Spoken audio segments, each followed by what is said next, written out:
Okay, I do think it's working. How exciting. Hello, friends. Wow, I'm so happy to be back.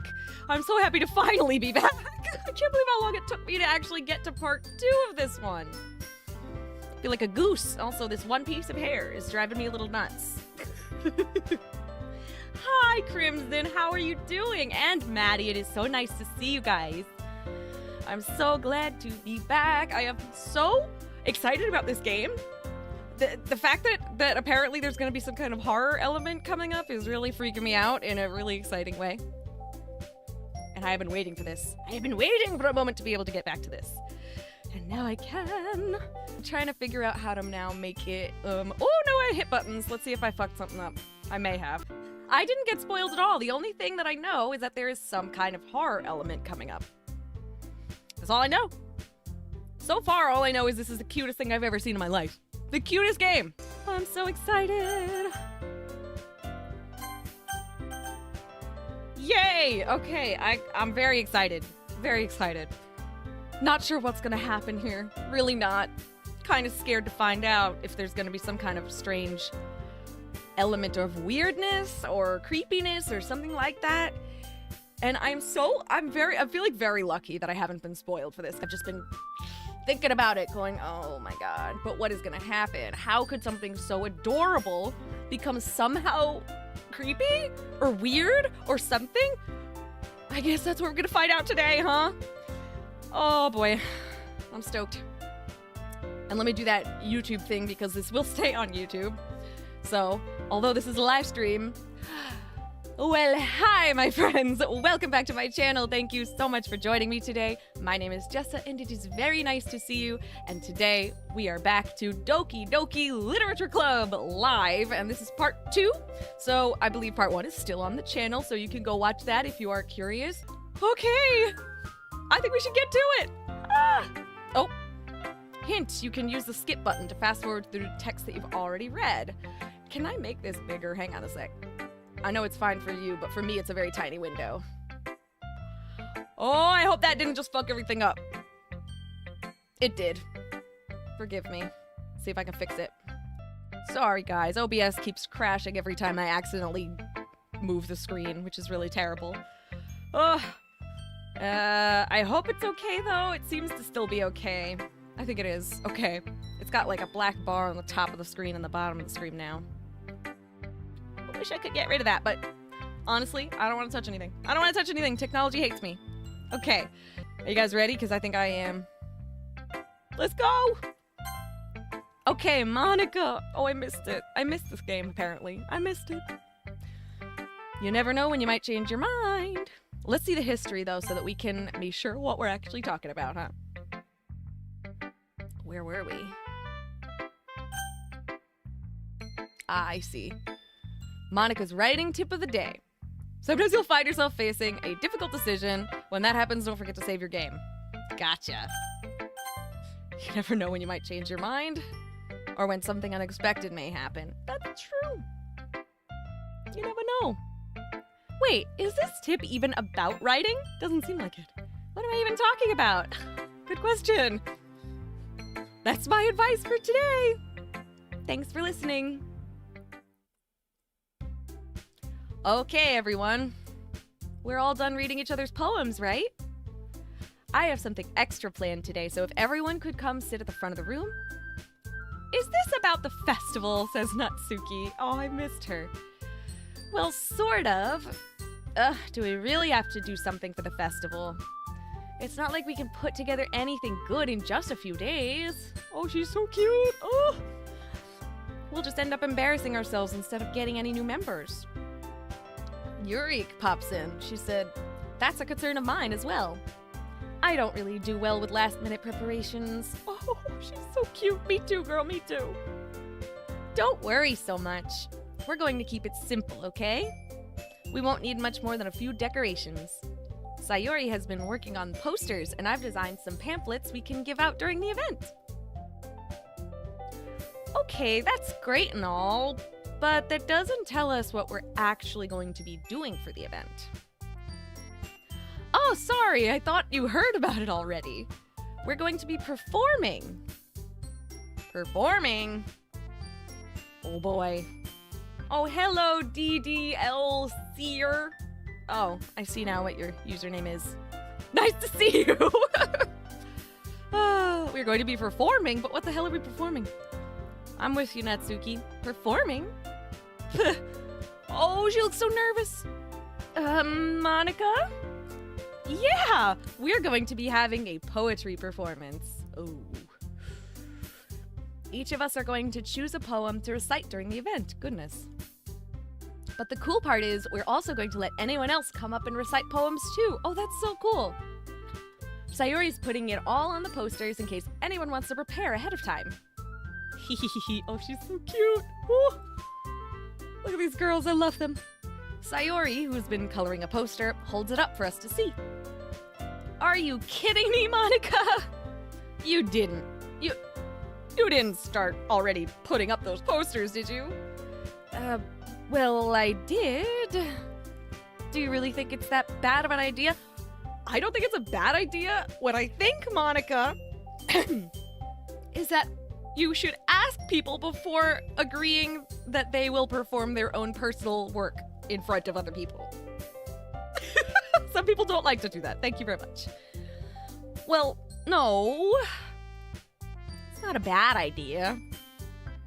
Yeah, that's exactly it. But I didn't sign up for this, you know?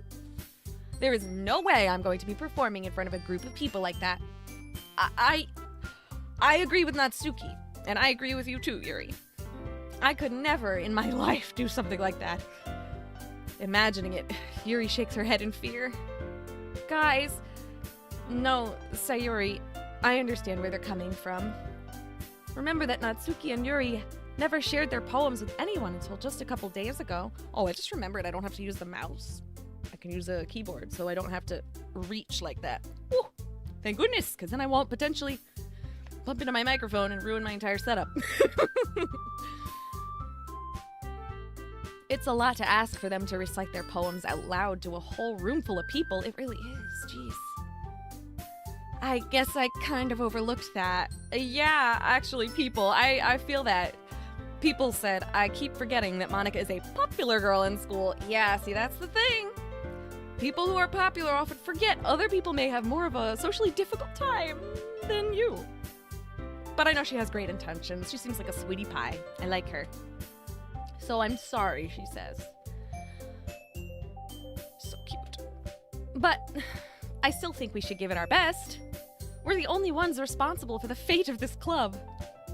If we start the event and each put on a good performance, then it will inspire others to do the same. That's so nice. And the more people who perform, the better we'll be able to show everyone what literature is all about. Yeah! Oh, she's so cute. I'm gonna die. It's about expressing your feelings, being intimate with yourself, finding new horizons, and having fun. Absolutely. That's right. And it's those reasons that we're all in this club today. Don't you want to share that with others? To inspire them to find the same feelings that brought you here in the first place? I know you do. I know we all do. And if all it takes is standing in front of the room for 2 minutes and reciting a poem, then I know you can do it.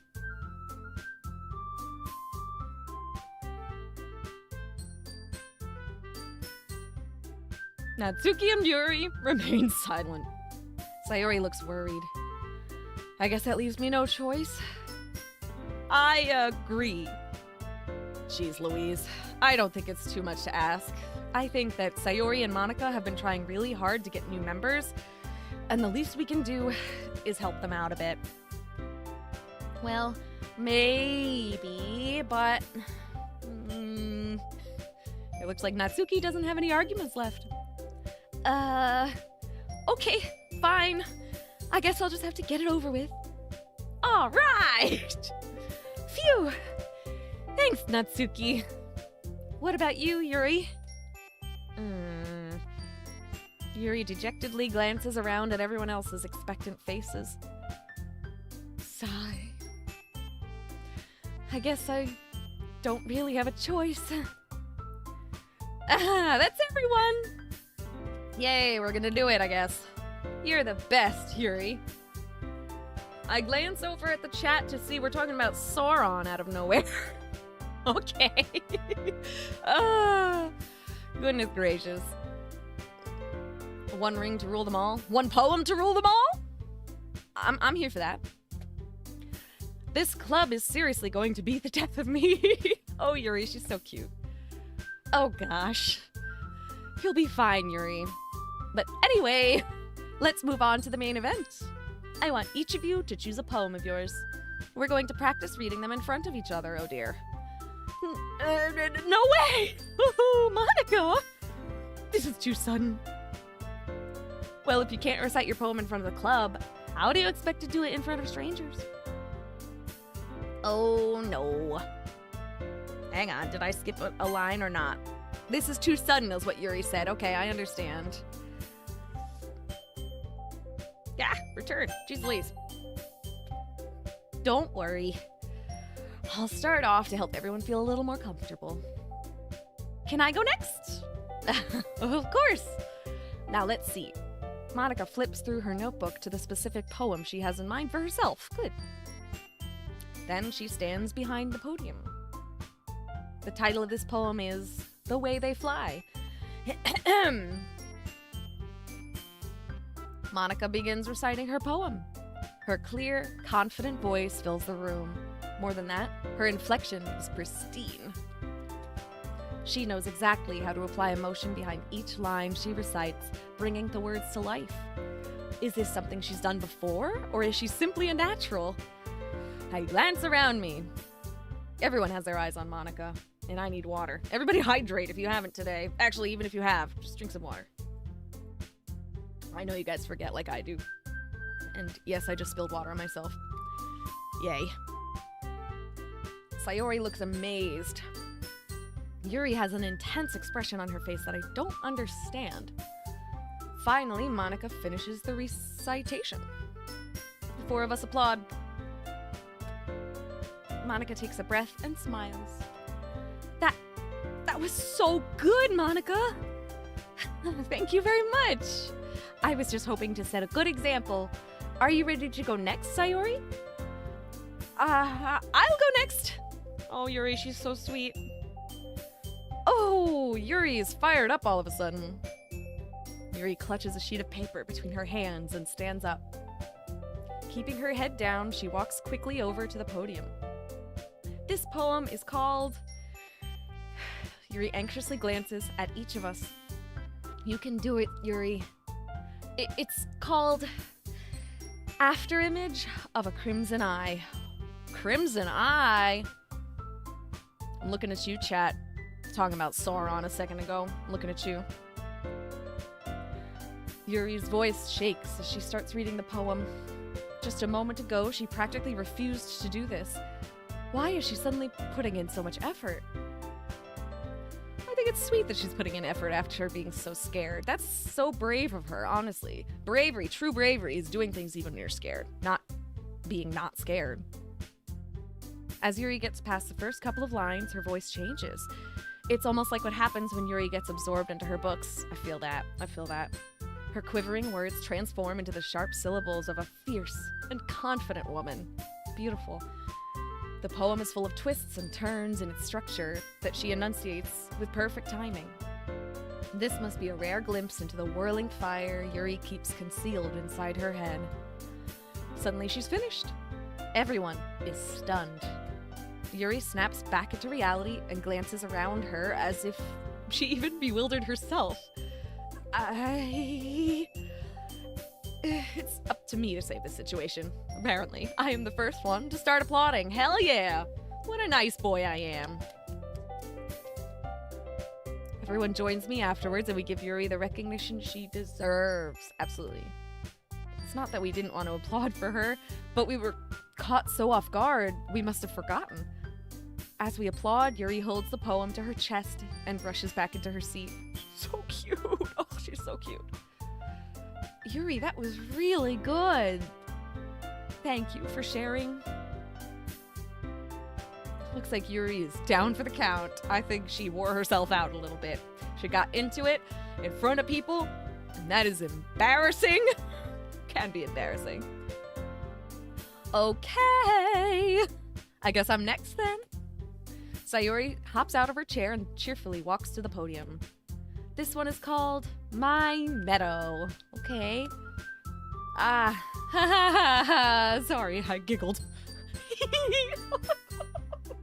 Why is she so precious, Sayori? It's a lot harder than I thought. Yeah, reading in front of people is hard as fuck. Reading your own work in front of people in particular. Gosh, dang. Try not to think of it like you're reciting to other people. Imagine you're reciting it to yourself, like in front of a mirror or in your own head. It's your poem, so it'll come out the best that way. I see. Okay then. Sayori begins her poem. Somehow it feels like her soft voice was made as a perfect match.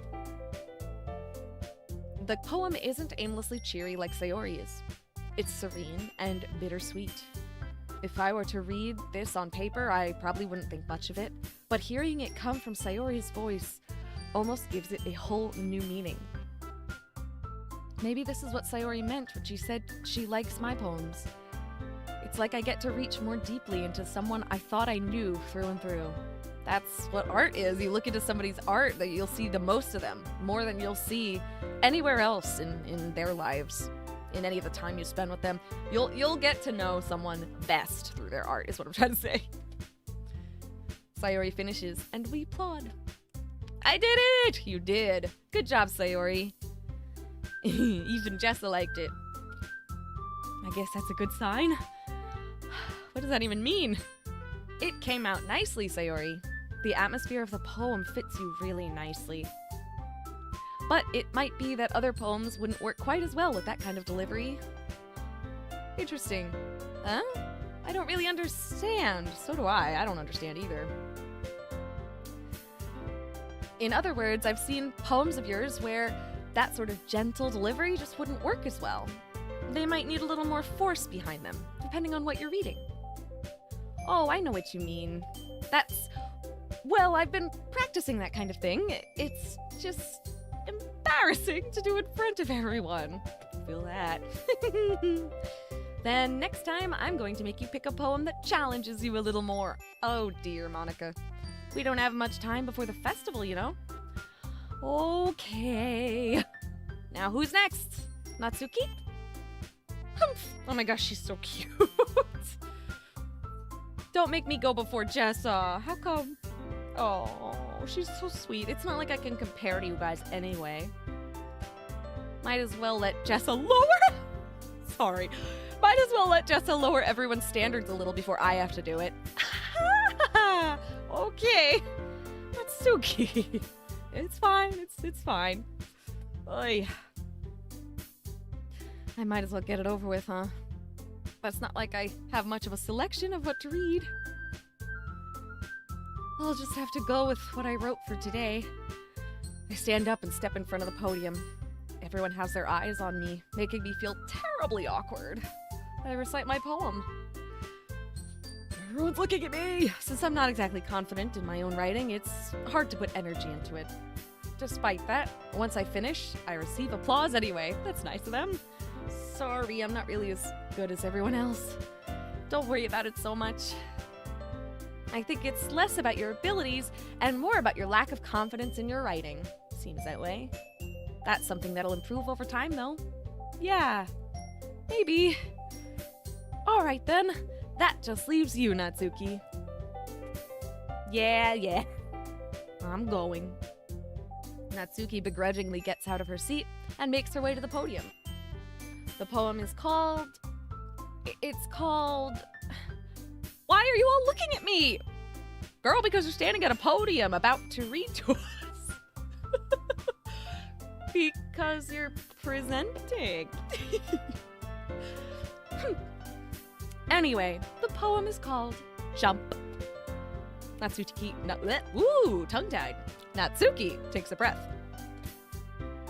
Once she starts reciting the poem, her sour attitude disappears a little. That's nice. While she's still a little unenthused, her poem has a rhythm and rhyme to it.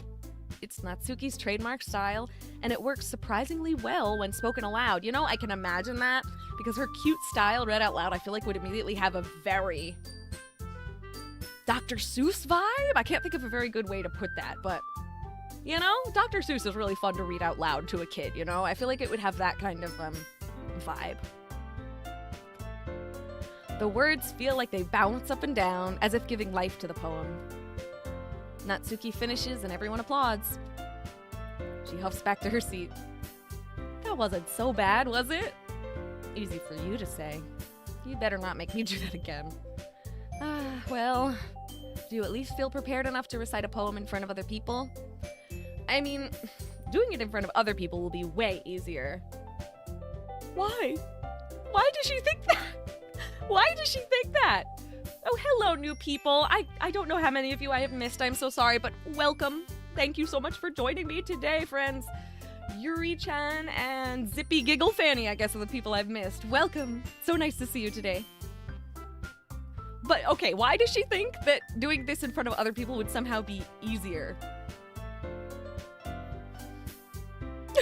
Sharing your art with strangers is so nerve-wracking. Are you kidding? I mean, actually, in her defense, now that I'm saying this out loud, I can see where she's coming from, actually. Sometimes you don't want to share your heart with the people closest to you because it's too revealing, too vulnerable. People who are total strangers, well, I guess they wouldn't be total strangers, would they? It would be like people at the school. So classmates, anyway. Okay, whatever. Doing it in front of other people will be way easier. I could put on whatever face I want for other people. But when it's just my friends, it's just embarrassing. Yeah, I figured. But I don't know. I figure she probably knows the people in the school, so it's still not quite strangers, you know? That's a surprise, Natsuki. I'd think it would be the other way around for me. Well, that's just how it is, so... Well, I guess in that case, you won't have much to worry about for the festival. That said, I want to thank everyone for coming through. It might be hard, but I hope that you all have an idea of what it's like now. Make sure you pick a poem and get enough practice before the festival, okay? I'll be making pamphlets, so let me know ahead of time what you'll be reciting. Jeez. Ooh, I should probably find some other poem to recite instead. That's fine, too. It doesn't have to be your own. Oh, really? I'm already pleasantly surprised that you're putting in all this effort for the club. It makes me really happy. Oh, she's so precious. Oh, so precious. Yeah, no problem. Okay, everyone. I think that's about it for today. I know the festival is coming up, but let's try to write poems for tomorrow as well. It's been working out really nicely so far, so I'd like to continue that. As for the festival, we'll finish planning tomorrow, and then we'll have the weekend to prepare. Monday's the big day. Ooh, I can't wait! I could do this. I could do this. You absolutely can, Yuri. Alright. I stand up. There's no way I'll be able to find the same enthusiasm as Sayori and Monica. But I'll do my best to get through it. If it's for the sake of the club and impressing Monica, then I'll have to do my best. Ready to go, Sayori? Look at you two always going home together like that. Kind of adorable, isn't it? Jeez, guys. Don't make such a big deal out of it. It must be a little nice, though. Oh, she's so precious, I'm gonna die. Well... How am I supposed to respond to that? It's okay, Jessa, you don't have to say it. Whatever, let's go already. I walk home with Sayori once more. Even though it's only been a few days, a lot of things have already changed. But today, Sayori is being a little quieter than usual on the way home. Hey, Sayori. Sorry, I was spacing out. Ah, no wonder. I was thinking about something from earlier. I like how we get to... I mean, oh my gosh, she's so cute. Okay, this piece of hair is driving me bananas, I'm sorry.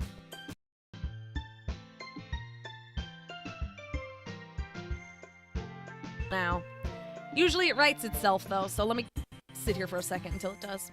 Oh! It may have worked itself out. I will sit here for a second till the chat catches up, and you can let me know, though, because I don't want to continue if my sound is all fucked up. Gotta keep my hands down. I'm way too much of a flailer, and that's not good when I have such a fragile little microphone. I'll stare at the chat until you guys catch up. Dolphinius, nice to see you. I didn't see that you came. So glad you're here. I was muted for a little bit. Yeah, I figured I might be. It's fine now. Hallelujah! Hallelujah! Stupid microphone. I think it's my USB ports, honestly, not even the microphone itself. Although it could be. I don't know. Maybe someday I'll get another mic and find out. But anyway, here we are. Sayori fumbles with her words. So, let's just say that one day, Yuri asked to walk home with you. Huh? What would you do? What kind of question is that? You're kind of putting me on the spot here. Well, oh, choices. Oh no, choices! This is really a sad choice because I wouldn't want to choose. Because you can walk home with whoever the fuck you want. I feel like if someone... Okay, let's be specific. I feel like if a cute girl that I was into wanted to walk home with me, but I already had a bestie who walks home with me every day anyway, I would say, oh, absolutely, why don't you join me and Sayori while we walk home, and we can have a nice stroll together, you know? But also, if Yuri wanted to walk home with me, and for some reason Sayori didn't want to be there, I don't know. That's actually such a hard choice to me. It feels mean to say that I would walk home with Yuri. It's also true, though. But it feels mean. You know? What do you guys think? You would walk home with your queen Yuri. I feel that, Crimson. You would anyway. I must choose one, I know. Ugh. But I'm gonna assume that this dialogue choice, choose Sayori. Ugh. She the goat. She is pretty fabulous. Sayori gets to see MC every morning. Oh, main character every morning, and they walk to school. That's true, they walk to school together. And then they could walk home together, but they don't necessarily have to. But doesn't that just feel kind of mean? Like when you have a regular walking home buddy, and then one day you're like, nah, don't come with me today. Hang back. You can like follow us. I don't know. It feels rude. But in this game, it kind of seems like I'm really choosing between the people, not really the... Yeah, Zippy Giggle Fanny says, don't leave her hanging, bro. She's the OG childhood friend. Right? That's the thing. She's the OG childhood friend. What am I supposed to do? But it's not...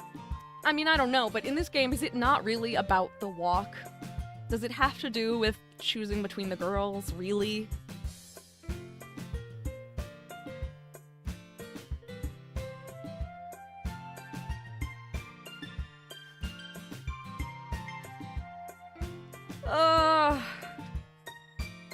Say Sayori, because Yuri ain't here. She'll never know. Larry's counting on you. I actually am kind of leaning that way in terms of just being a normal, nice human being who cares about their friends, you know? I would rather just invite Yuri along. Alright.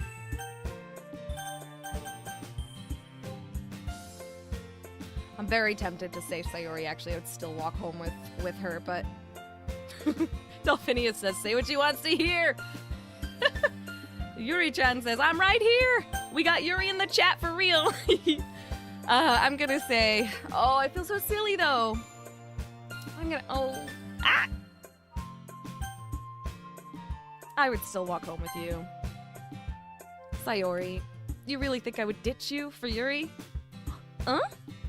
But she's so beautiful and smart. Jeez.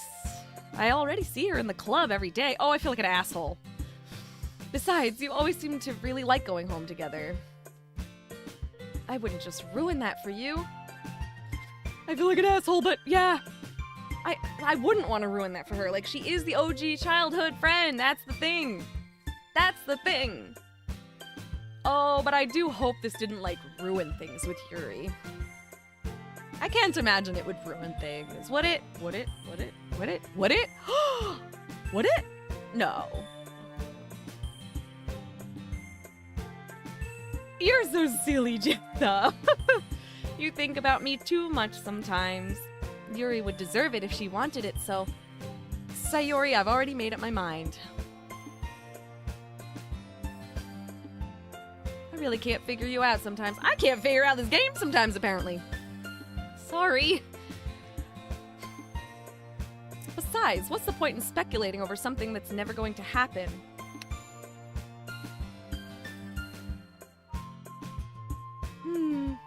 Why would we think nothing's ever gonna happen? The conversation trails off. It's kind of a weird thing for Sayori to care so much about. But I want to respect her and keep her happy too. Then again, the festival is only a few days away. Who knows what will happen in that time?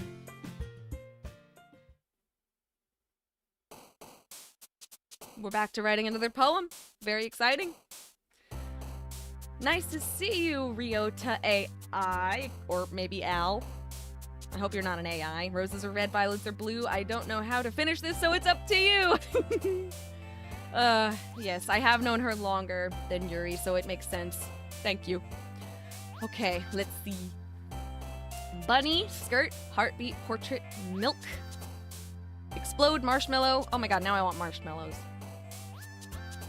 Why am I so easily suggestible when it comes to food? All you have to say is a food, and I'm like, yep, that. Right now. Put it on my plate. Whole plate of marshmallows. Marriage, fireflies, anxiety. I think I might go heartbeat or...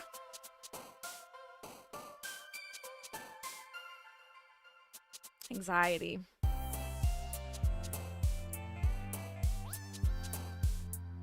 Heartbeat, anxiety, and fireflies are calling to me.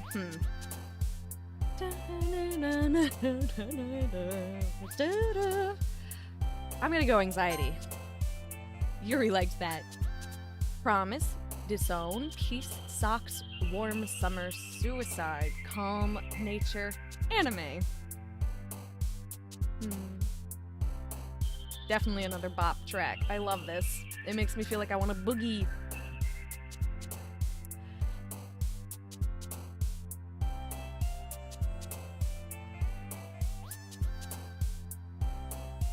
On this page, I'm most drawn to promise, suicide, and warm.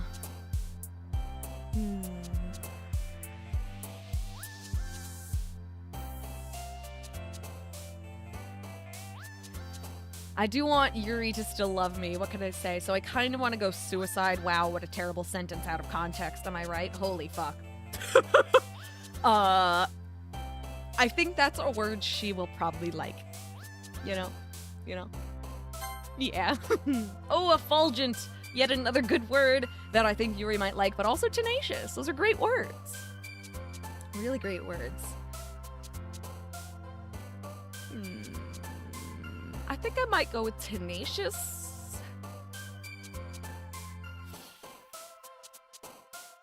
But I do love the word effulgent. Effulgent just takes me to a very specific place, and that is a Buffy episode. If you're a crazy Buffy fan like me, you know exactly what episode I'm talking about.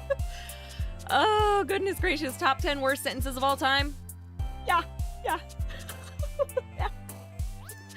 Yep. Yeah, I think I'm gonna go effulgent. I don't think I can resist it. Yuri liked it. Fireworks, bliss, misfortune, starscape. Oh, that's lovely. Ambient, afterimage, dazzle, pure excitement, journey. Okay, 100%. Leaning, starscape, afterimage, and ambient. Also, misfortune. Hint, I like words. Thank you, Zippy Giggle Fanny. I too like words. Very much words. After image was a word that I know Yuri likes. She even had it in her title of her last poem.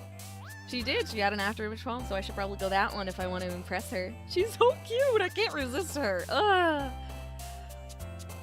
I'm going after image, I think. Yeah. Pink. I wonder who that is. Frightening, sunny, philosophy, twirl, fantasy, charm, happiness, disarray, and lust. I like disarray and I like frightening. I also like philosophy as a word, but I think I'm gonna go disarray. Frightening would be my next choice, but I'm gonna go disarray. Oh, I keep picking Yuri's words. Who'da thunk? Oh, treasure, intellectual, swimsuit, desire, forgive, sensation, hurt, vertigo, depression, skipping. Depression. Oh, depression got us someone else this time. I really would have thought that'd be a Yuri word, but it was not. Ooh.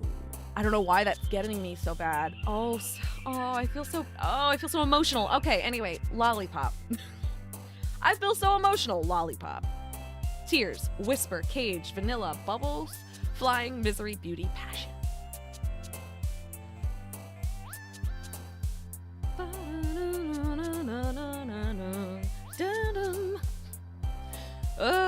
I'm probably gonna go either misery, passion, or whisper, I think. Those are good words.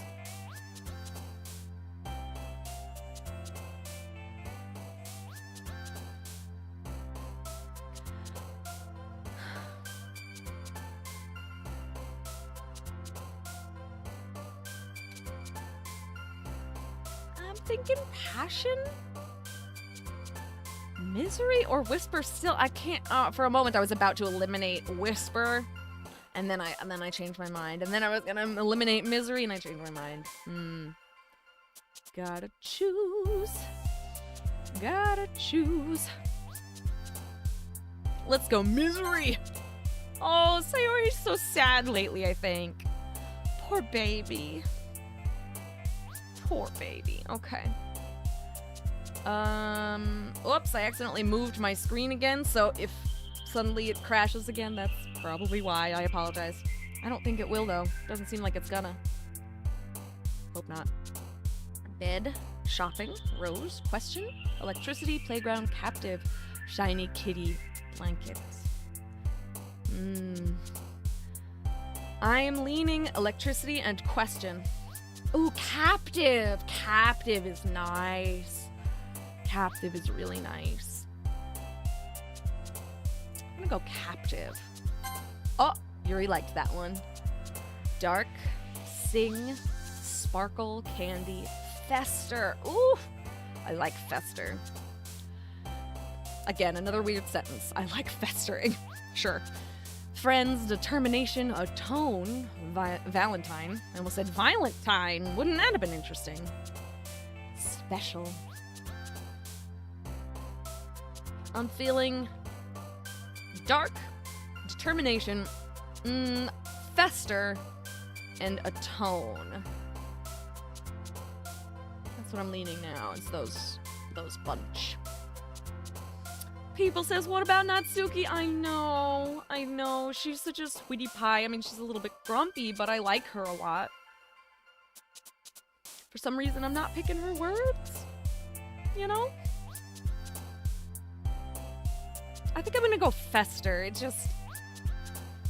one of those words that, like, when you say it, you can feel exactly what it means, you know? Not every word sounds like what they mean, but that one definitely, it sounds like its definition. Like, it feels gross in your mouth, the word fester, but that might just be me.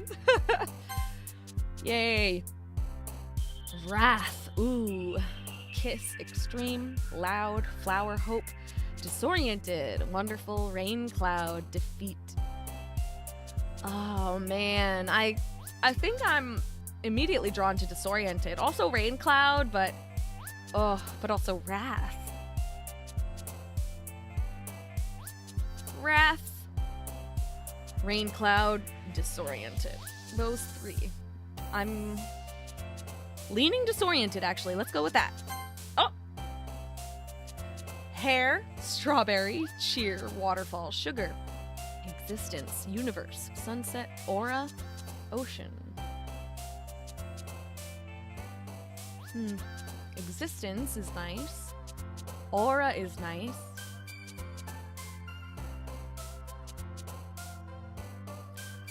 So is universe.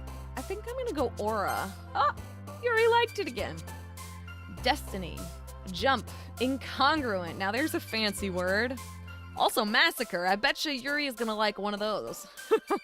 Lipstick, games, empty, alone, fun, hop, and massacre. Damn. That is a dramatic one. Massacre. Why do I want to go with that one over incongruent? I feel like incongruent is like the fancier word. Yuri would probably prefer that one, but I don't know. Massacre is calling to me for some reason. Don't judge me. I'm gonna go massacre. Well, Yuri liked that one too, so lucky me. Climax, giggle, papa, infinite nightgown, cheeks, hopeless, meager, melody, imagination.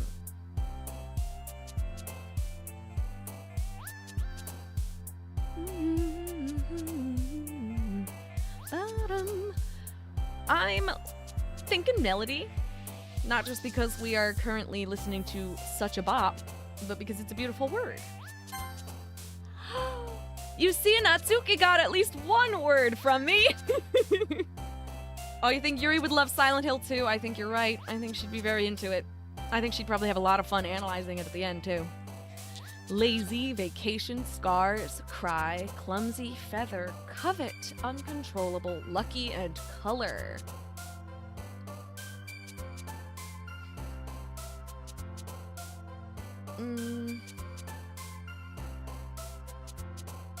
Uncontrollable.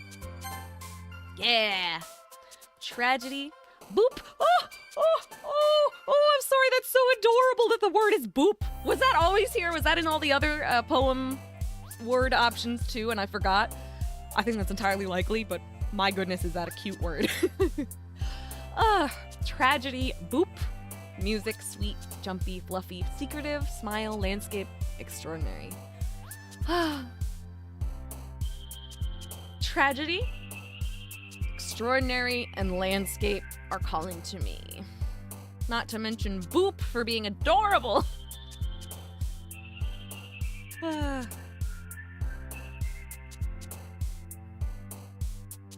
think I'm gonna go tragedy. Sayori likes tragedy, apparently. Nice. Vibrant, shame, holiday, unrestrained, uncanny, kawaii, family, anger, romance, whistle. I'm leaning unrestrained and uncanny. Both start with un for some reason. And I think unrestrained is what I'm leaning. Yay! You and I have similar taste in words. I love this. Ribbon, pout, graveyard, flee, agonizing, memories, sadness, bouncy, adventure, and time. Adventure time! Nice. Let's go agonizing. Oh dear. Melancholy. Email.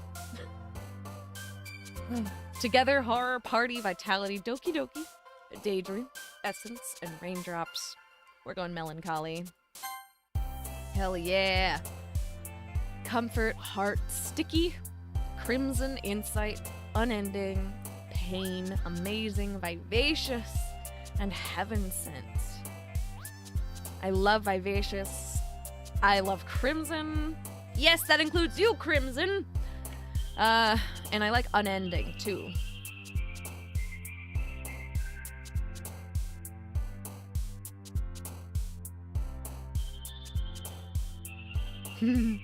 Crimson, huh? Crimson suggests crimson. Big surprise. I am thinking crimson or vivacious right now. Maybe I'll go crimson. I feel like I picked vivation last time. Vivation? Vivacious. Let's go crimson. Ah, she liked that one too. Variance, spinning, prayer, chocolate breathe, fickle, laugh, pleasure, analysis, and rainbow. Instantly leaning, analysis, fickle, and variance.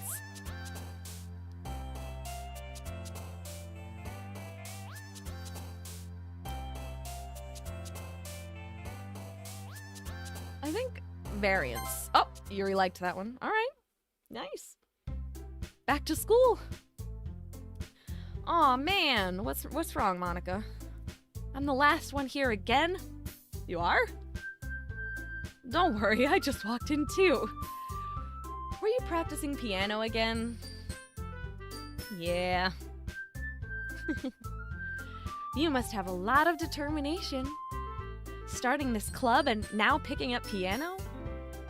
Well, maybe not determination, but I guess passion. Remember that the club wouldn't be here if it wasn't for all of you.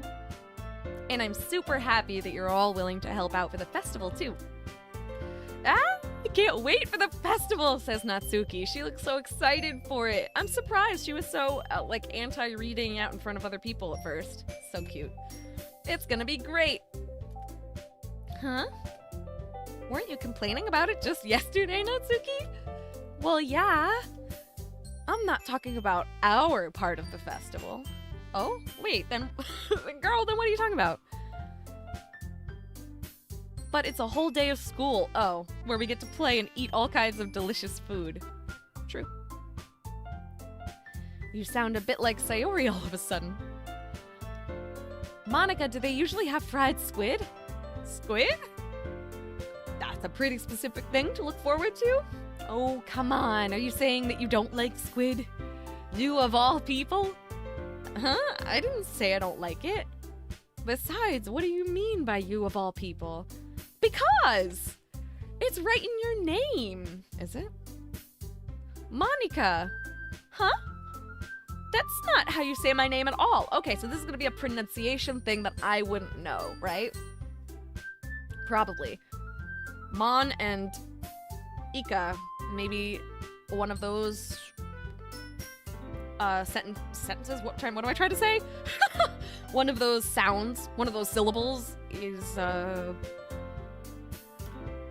similar to the word for squid, maybe? I don't actually know. I'm just musing, because I have no clue. That's not how you say my name at all. Also, that joke makes no sense in translation. Oh, there you go. Huh? Never mind. Oh, Ika is Japanese for squid. Nice. There you go. There's the joke. Very cool.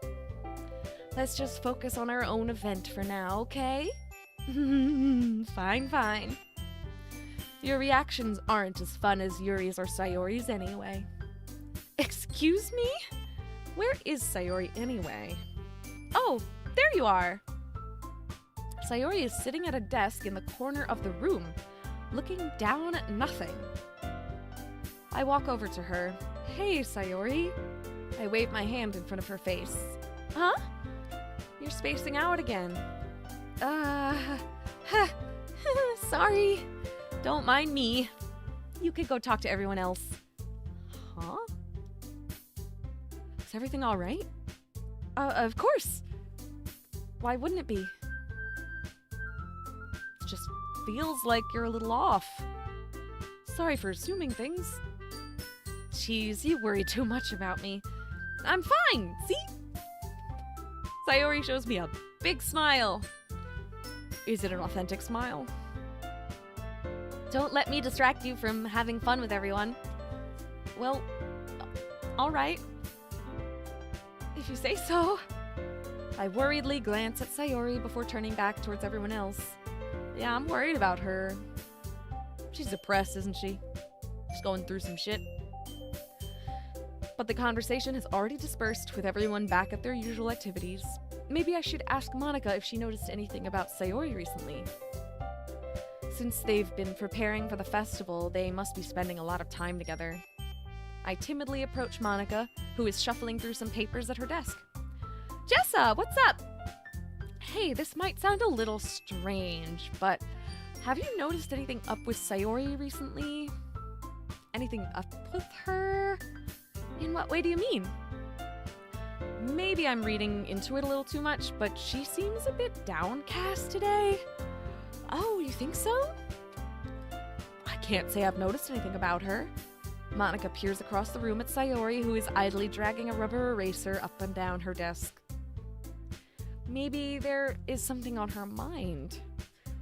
But I'm surprised I'm not the one asking you, Jessa. You certainly know her a lot better than I do. Yeah, but she's never really like this. She's always talked to me about things that bothered her. But this time, when I asked her, she was really dismissive. Sorry, I know it's not your problem. I just wanted to ask if you knew anything. So I'll drop it now. No, it's important to me too. I mean, I'm also friends with her. And I also care about the well-being of my club members, you know? Maybe I'll try talking to her myself. Huh? Are you sure about that? She seemed like she wanted to be left alone. Are you sure? Maybe she just has a hard time bringing it up with the person of interest. Person of interest? What do you mean by that? I'm saying that maybe the thing on her mind is you, Jessa. Uh-oh. Me? How on earth would you come to that conclusion? Well, I probably shouldn't say too much, but Sayori talks about you more than anything else, you know? Huh? She's been so much happier ever since you joined the club. It's like an extra light was turned on inside of her. That is so cute. What an adorable way to describe it. What? No way. Sayori is always like that. She's always been full of sunshine. It's not any different now than it always has been. You're so funny, Jessa. Have you thought that maybe you've always seen her as so cheerful because that's just how she is when she's around you?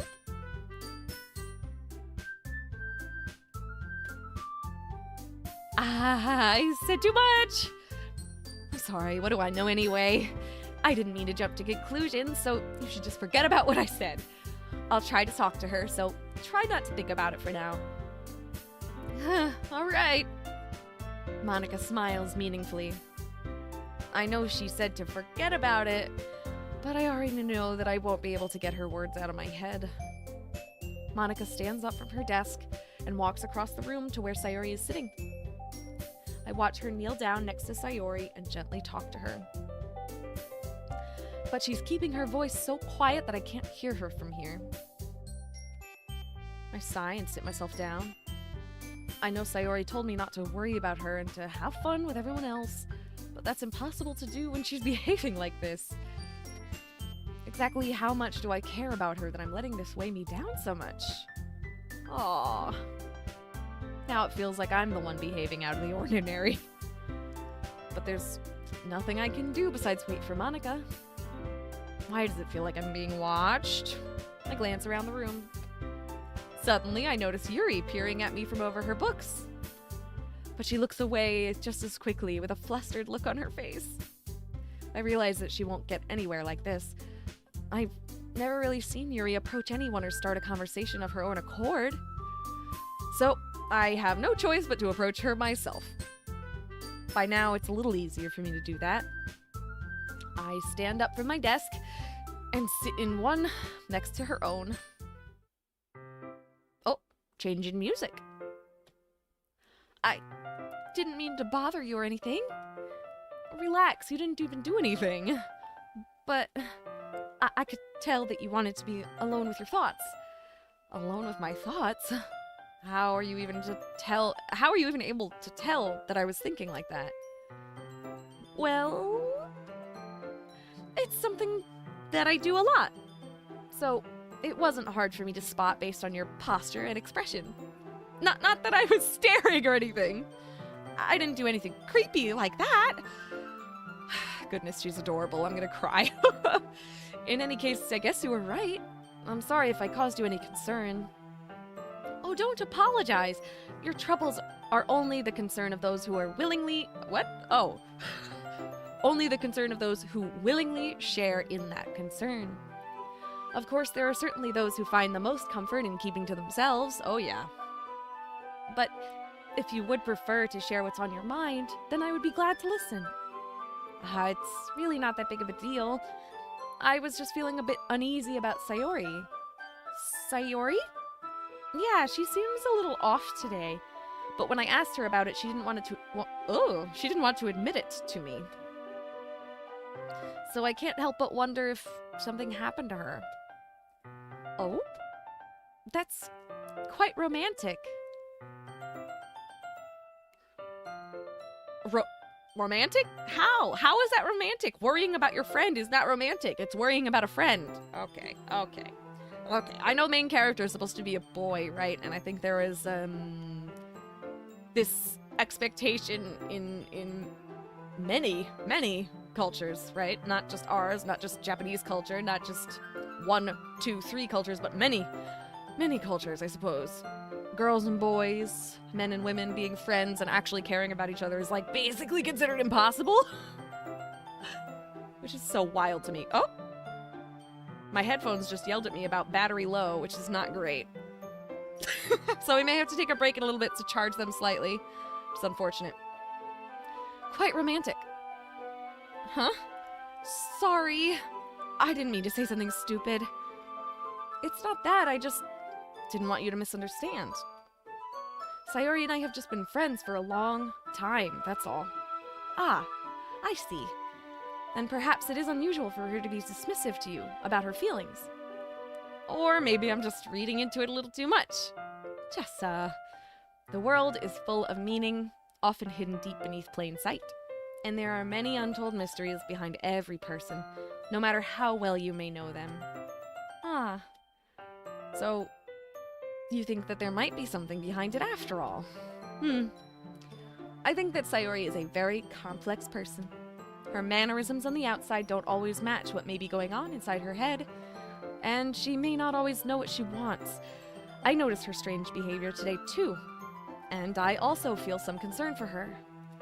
But in your case, it looked like she was fully occupying your thoughts, wasn't she? Well, I guess that was the case. Sayori, she really means a lot to you, doesn't she? I guess. But you don't need to put it that way. We're just good friends, that's all. Yuri suddenly looks deeply into my eyes. Oh, her expression is gentle and curious, as if she was searching for something. Embarrassed, I avert my gaze. Sometimes, a person's mysteries are untold even to themselves. And you, as someone honest and caring, may uncover feelings you weren't aware were in you. That is, I think that she would be a very fortunate person to have you feel that way about her. Yuri, you're giving me too much credit. I'm a pretty simple guy, so I think I'm pretty good at understanding my own feelings.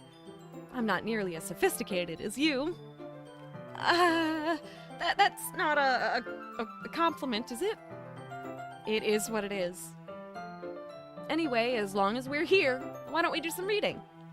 Well, as long as you're okay with that. Yeah. I should be taking my mind off this whole thing anyway.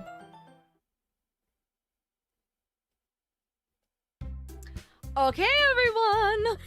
After some time passes, Monica calls out to the club room. Why don't we share our poems now? Before I know it, everything is back to normal. Everyone goes to retrieve their poems, and I do the same. I make eye contact with Monica, and she smiles at me. I wonder what she was talking about with Sayori. Who should I show my poem to first? Ooh. Well. Oh no! The video quality just went nuts. I'm so sorry. I wish there was a way to fix it, but I don't know how to fix it. Who should I show my poem to first? Last time I was always showing it to Yuri first. Should I continue to do that? I think I will. Yuri. Jessa! Oh, I'm glad video quality is fine for you, at least, Crimson. That's wonderful. Your writing has only improved in these last few days. Every poem you've shown me has been nothing short of spectacular. I can really feel the emotions. I'm a little envious, even. I don't think it ever came to me this naturally. Yuri, that's the wrong way to put it. This never did come naturally to me. But I've been able to improve so much thanks to you. You're really the example I was chasing after. Is that so? Oh, she's so precious. Yuri gently smiles to herself. This feeling... I'm so glad I got the chance to share my writing. I never thought it would feel like this. Oh. I remember you mentioning that yesterday. I can't believe you're so good at something and you've never even shared it with anyone. It's kind of a shame. Maybe, but it's not like I really had a choice. What do you mean? Well, Yuri smiles sadly. Jessa, during lunchtime, I eat by myself. Did you know that? It's a great time to find a quiet spot and do some reading. In fact, I always have some books with me. You could say I really enjoy reading. Well, that's one way to put it anyway. But books are so full of amazing and inspiring people. People you want to fall in love with. Or people you know would make a really good friend. Cheerful people who always put a smile on your face, or deep thinkers and problem solvers who discover the mysteries of life. So when you look at it that way, I'm surrounded by friends every day. You know? And those friends don't laugh at me. They don't tease me for spacing out all the time. They don't make fun of my body type, and they don't hate me for acting like a know-it-all. People say that about you? I'm not a know-it-all, Jessa. It's the opposite. I don't know anything. I don't know how to talk to people. I don't know how to make people see me as normal. I don't even know how to make myself happy. I have all these feelings, and all I can do with them is read and write. But it wasn't until now that I started sharing it with you that I really understood what was missing all this time. But I haven't really done anything. No, that's wrong. Just being patient and respectful. That's really important to me. I know I'm a difficult person, Jessa. I speak too slowly. I second-guess myself all the time. I read too deeply into things. But every time, you've always treated me like just anyone else. It's so rare that I feel comfortable with myself when I talk to others. But that's why every time I talk to you, I just feel really happy. I see. Well, I treat you how you deserve to be treated, Yuri. And if other people don't see it that way, then screw them! I mean, I joined this club hoping I would make friends, and I would say I've had at least one success, wouldn't you? If you put it that way, yeah. We really are friends now, aren't we? Yuri puts her head in her hands. Oh, she's so cute.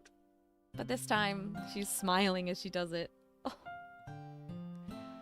Do you want to show me your poem? Yeah, I do. Let me get it for you. Yay! Ooh, Ghost Under the Light Part 2? Oh my gosh, I remember! The last one was Ghost and... Oh my god, this is so exciting. Okay, let me see. Oh! Okay, I see. Oh boy, that is some script. Let's see, where do I need to...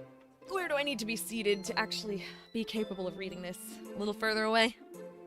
A little closer? Okay, slightly closer. Okay. Okay. I think I can see this now. The tendrils of my hair illuminate beneath the amber glow. Bathing in the distance, a blue-green light flickers. A lone figure crosses its path, a silhouette obstructing the eerie glow. My heart pounds. The silhouette grows closer, closer. I open my umbrella, casting a shadow to shield me from visibility, but I'm too late. He steps into the streetlight. I gasp and drop my umbrella. The light flickers.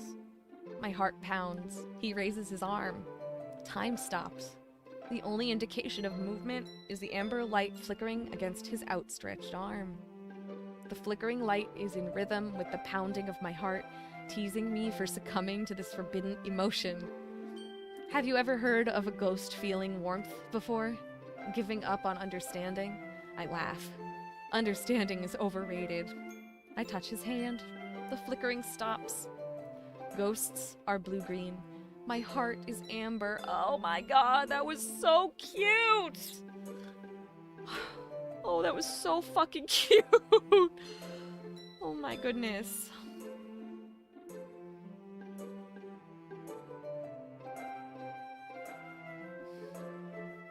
In the distance, a blue-green light flickers.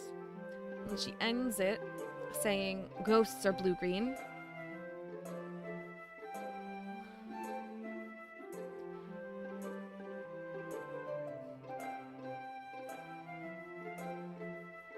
Huh. This is such a lovely, lovely little image of... Obviously, it's kind of revisiting that image from her last poem of her in the light. And now we've got the same image, pretty much. The tendrils of her hair illuminate beneath the amber glow, bathing. And then there's another person who's come into the picture, and it's a he. And that forbidden emotion, come on, she likes him. That's kind of the point here, isn't it? She likes him. When he comes into her life, she feels warmth for like the first time, it sounds like, or at least that she can remember. Her from her perspective, I'll say. From her perspective, this is the first time she's feeling warmth. Have you ever heard of a ghost feeling warmth before? It's just so sad and sweet and romantic all at once. How are we doing so far? I'm loving this. This is adorable. And sad all at once. Goddamn. Forbidden emotion. I mean, they haven't known each other that long, so I won't go as far as to say love, but let's just kind of call it love as like an overarching feeling. Just, you know, romantic feelings in general. We'll call it love. Why would love be so forbidden? That's so sad. So sad that love would feel like a forbidden emotion. Did she forbid it from herself? Did her family forbid it from her? Probably not, like, explicitly, but, I mean, was she raised in a situation where she feels like love is just not accessible to her? Because that is so sad. It's just so lonely. Obviously, the ghost imagery, being alone under the light, and then everything she was just telling us. Ugh. Oh, she's so lonely. I love her. I love her.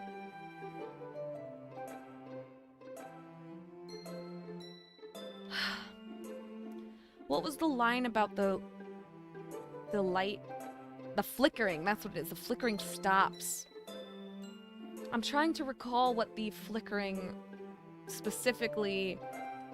what she said specifically about the flickering in the first poem, but I can't remember. But the flickering light is in rhythm with the pounding of my heart, teasing me for succumbing to this forbidden emotion. Yeah. A ghost feeling warmth.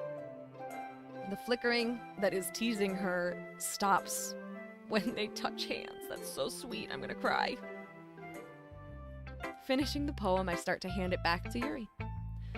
But instead of taking it from me, she looks away. Do you dislike it? No, of course not. I just don't really know how I should respond. Despite Yuri's poems usually being cryptic, it wasn't hard to figure out what this one is about. I don't know if I'll be able to explain this one. That's fine. I think I understand this one. Awkward! Yuri is having an even harder time speaking than usual. Does this one mean a lot to you? Yuri nods.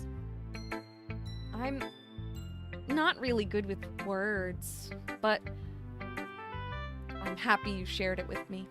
So thank you. And I hope we keep spending time together. Despite my inability to make eye contact, I can see a faint smile emerge on Yuri's lips. I once again try to hand the poem back to her, but instead, Yuri gently takes my hands and pushes them back towards me. I hesitate in response to her warm touch. You can... The poem is...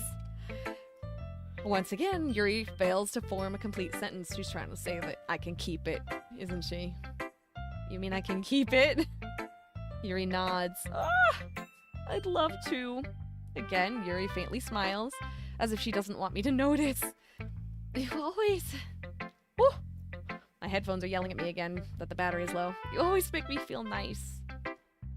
I know I'm not good with people, but I hope that I can return the favor sometimes.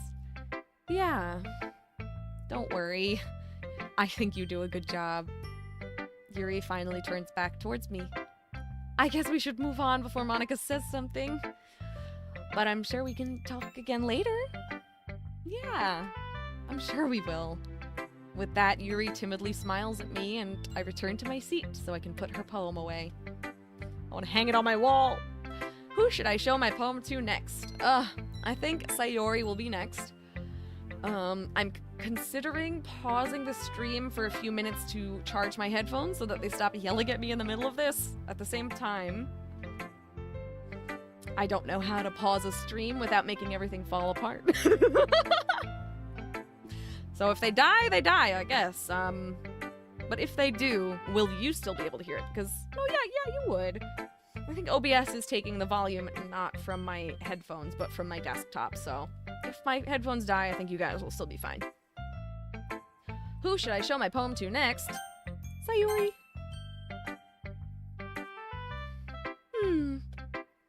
It's nice, I guess. Come on, I can already tell you didn't like it. Well, you don't need to worry about what I think. After all, you wrote this for someone else, didn't you? Probably Yuri. Huh? I didn't write this for anyone specifically. Maybe that's not really what I meant, though. But it's okay. You're making new friends, just like I was hoping. That makes me really happy. And you're happy too, right? In this club? Well, of course I am. Good. That's all that matters to me. Thank you, Jessa. Sayori. Is there something wrong? Huh? No, nothing. I'm just a little tired today. All right. Just tell me if you need anything. I will. Don't worry about me, okay? You can go play with everyone else now. Go play with everyone else now. If you insist. Yay! I'm gonna go home a little bit early today. Sayori? Tell Monica I wasn't feeling well, okay? I'll see you tomorrow. Before I can say anything else, Sayori cheerfully walks out of the classroom, humming to herself. So she's gonna walk home without me. Damn. Wait.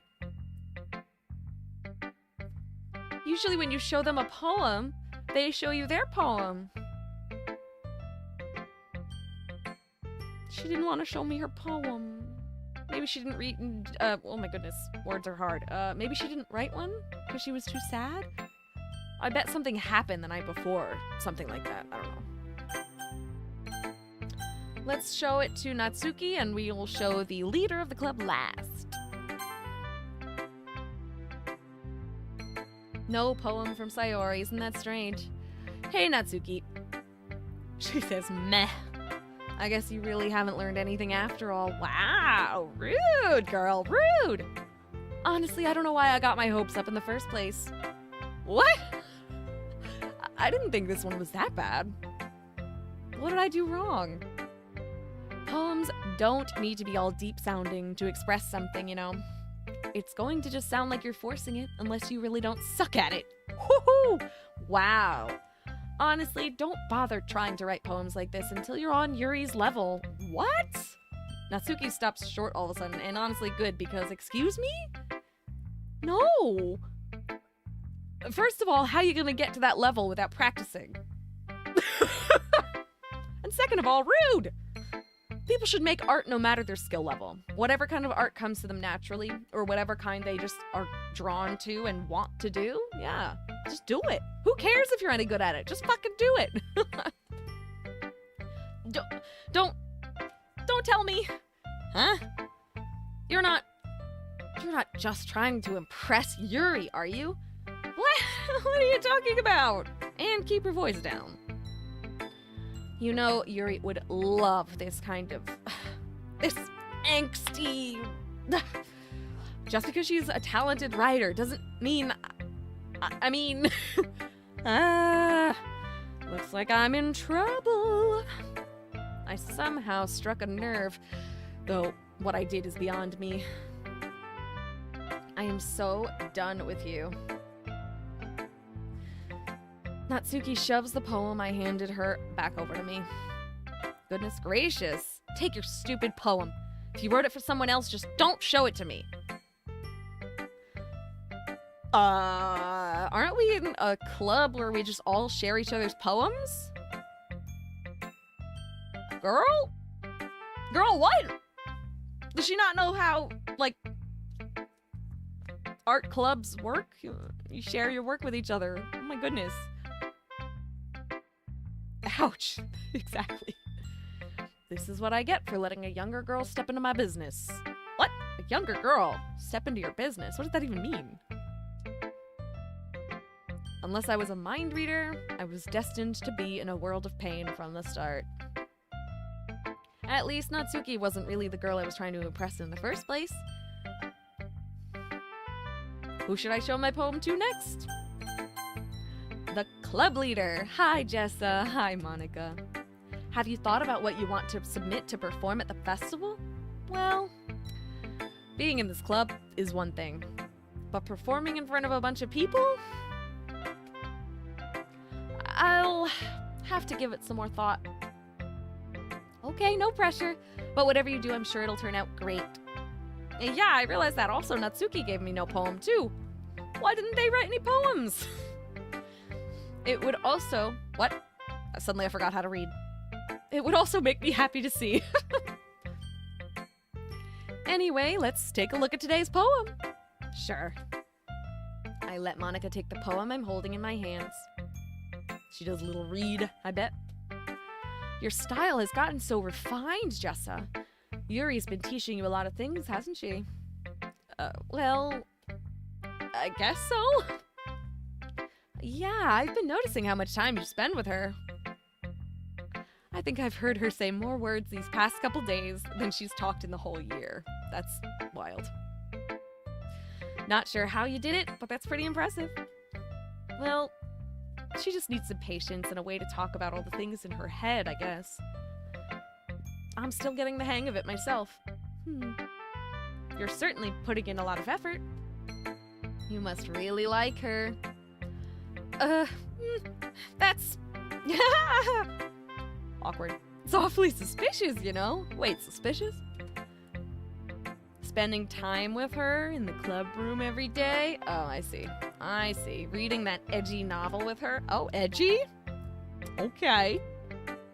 Well, I just feel bad that she has a hard time socializing. Makes me want to make sure she doesn't spend all her time alone. Besides, the novel isn't too bad either, you know?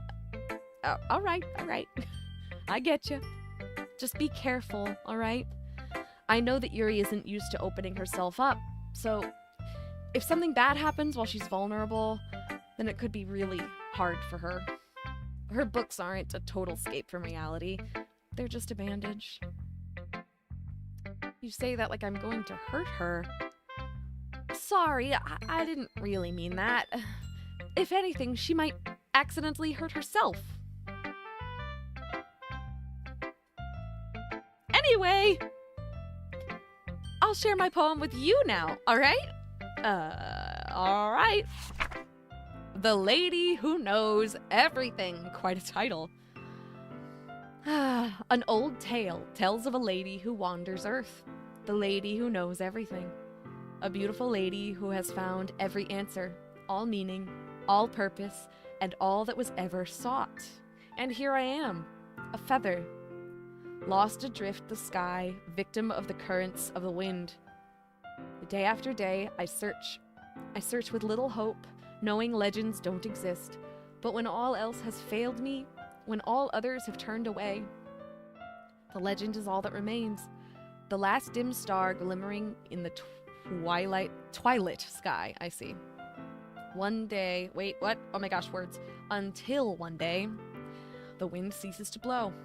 I fall, and I fall, and fall, and fall even more, gentle as a feather, a dry quill, expressionless. But a hand catches me between the thumb and forefinger, the hand of a beautiful lady. I look at her eyes and find no end to her gaze. The lady who knows everything knows what I am thinking. Before I can speak, she responds in a hollow voice. I have found every answer, all of which amount to nothing. There is no meaning. There is no purpose. And we seek only the impossible. I am not your legend. Your legend does not exist. And with a breath, she blows me back afloat, and I pick up a gust of wind. Wow.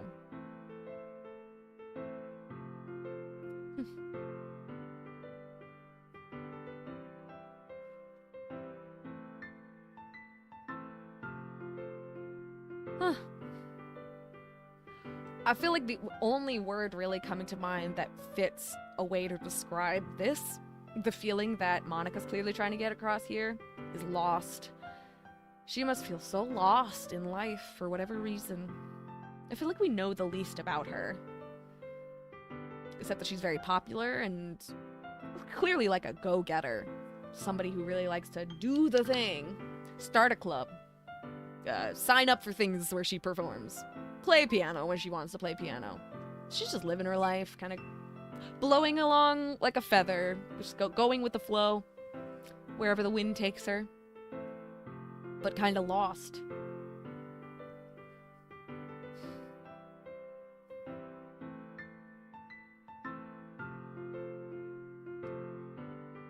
Obviously, literally, the word lost is in here. Lost adrift the sky.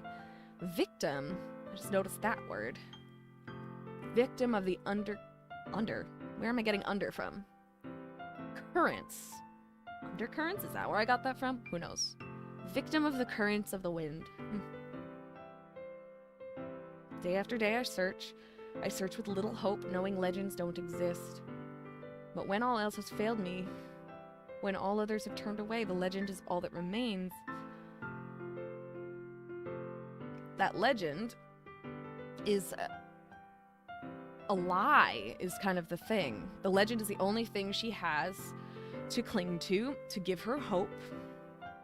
When all else has failed, when all others have turned away, all she has is this legend glimmering in the twilight sky. What exactly that legend is supposed to be representing in a specific sense, I don't really know. Could it be a mother figure, maybe? A teacher figure? Herself, maybe? A version of herself that knows everything, that is what she wishes she could be, which is like all-knowing, all-perfect, I suppose. If she's like a popular go-getter type of person, she seems like she'd probably be a perfectionist, somebody who really, really wants to know everything, right? But even that one thing that gives her hope, this image of either a mother figure or herself or whatever it is, that may be her only thing to look forward to, and yet that thing is not helping. There is no meaning. There is no purpose. We seek only the impossible. Your legend does not exist.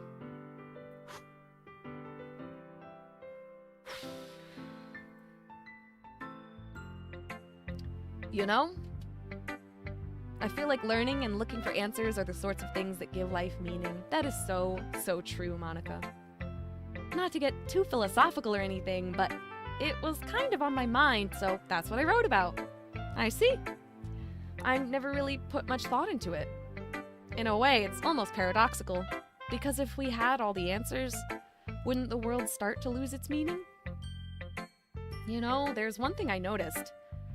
It seems like everyone in the club prefers writing about things that are more sad than happy.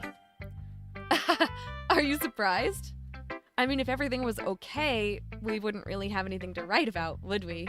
Humans aren't two-dimensional creatures. I think you'd know that better than anyone. Why better than anyone? You mean one-dimensional? Yeah, that. Why I'm coughing all of a sudden, I couldn't tell you. Choking on air. Oh, Crimson using my little emoji. I'm so happy. That's my baby girl. My cat. I made my cat an emoji. Anyway, here's Monica's writing tip of the day. Yay. Are you ever too shy to share your writing because you're afraid that's not that good? It can be really disheartening to get a lukewarm response to something that you put so much into. But if you find other people who enjoy writing, then sharing becomes a lot easier. Because instead of just telling you that your writing is good or okay or bad, they'll want to focus more on everything that went into it and the things you can work on. Oh, absolutely. It's much more encouraging that way, and it'll make you want to continue improving. It's almost like having your own little literature club, don't you think? That's my advice for today. Thanks for listening. I kind of love her. Okay, you three. We're all done sharing poems, right? Why don't we start figuring out... Hold on a second. What's up, Natsuki? Is it just me? Or did you say something strange just now? Something did sound a bit unusual. That's right. You deviated from your usual catchphrase when addressing the club. She has a usual catchphrase? Oh, Maddie in chat has just asked, random question for the chat, if you had a superpower, what would it be and why? And you know what? I actually don't know. It's something that I feel like I've thought about so many times in life and I still have absolutely no idea. Oh, I don't know. Maybe I would choose to be like a paintress. You know? Claire Obscure Expedition 33, anybody? If I could paint and have things come to life, that would be awesome. So freaking cool. But also maybe too much power. Too godlike, you know? I don't know. Something I'd have to think about. Anyway, totally irrelevant. Let's get back to this. You deviated from your usual catchphrase when addressing the club. She had a catchphrase? Catchphrase? I don't have a catchphrase. Jeez. Why is the mood so weird today? Look, even Yuri isn't immune to it. Stagnating air is common foreshadowing that something terrible is about to happen. In your books, maybe. Look, the only thing different is that Sayori isn't here. Ah, it seems you're right. Sayori always helps lighten the mood a little bit, doesn't she? It's almost like everyone's balance is thrown off a little when she's not around. I love her. I love Sayori. Where the heck did she run off to anyway? I thought she just went to pee. Natsuki, please show some decency. Oh, come on. She actually wasn't feeling too well and went home early. Is that so? I hope she's all right. Seriously? Of all the times to not go home with her, you pick the time she's not feeling well? So much for you two being all lovey-dovey. No, first of all, stop misunderstanding my friendship with Sayori. Seriously, thank you, fake Jessa, fake boy Jessa, for actually saying that. And second, she's kind of been avoiding me today, so I didn't want to force it. Oh? That curious expression coming from Yuri, of all people? Calm down, guys. I talked to her earlier and everything is fine.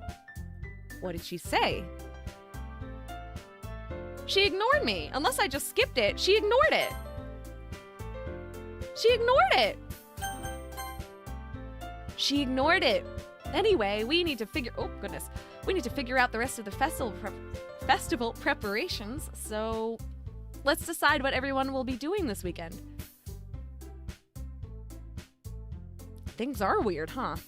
Let's decide what everyone will be doing this weekend. I already know what I'm doing, said Natsuki. That's right. Natsuki will be making cupcakes.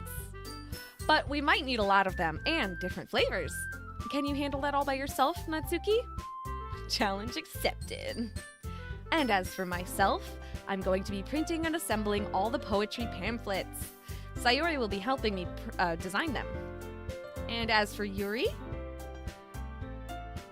Yuri, you can,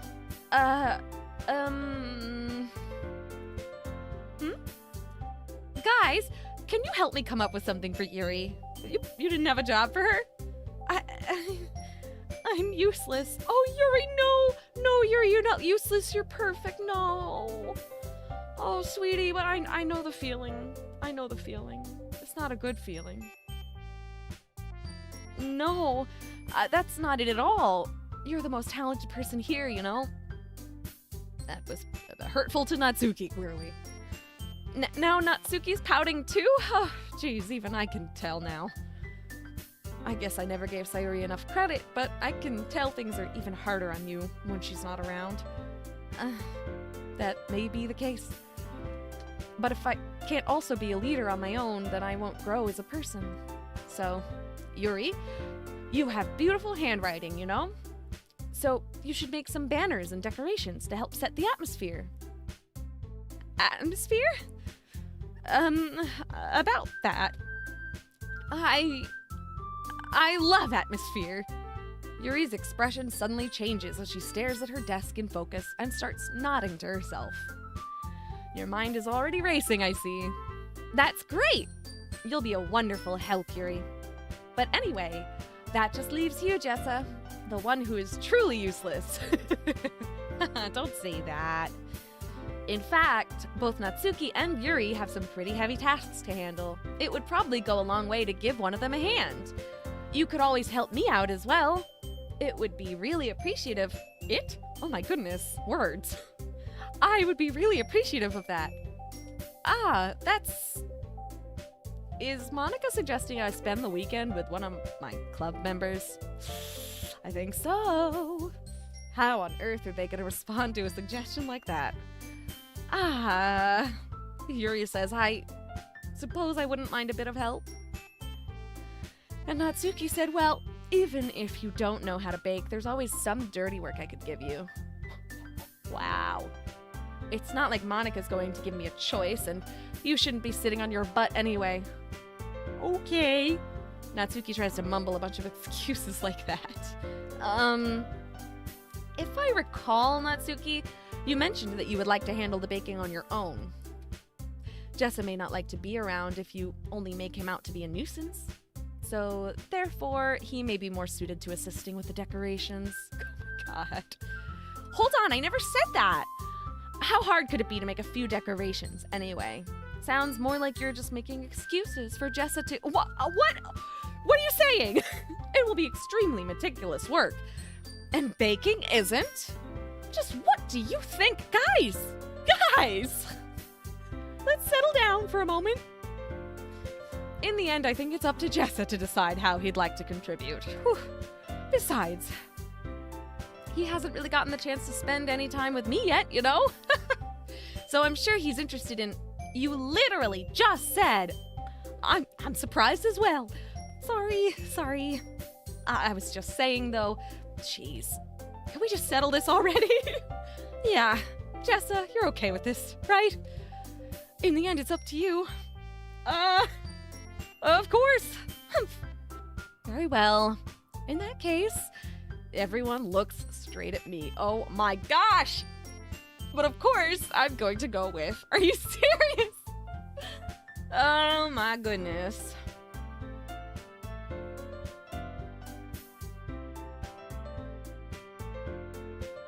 Okay, I'm having a bit of a difficult time thinking about this because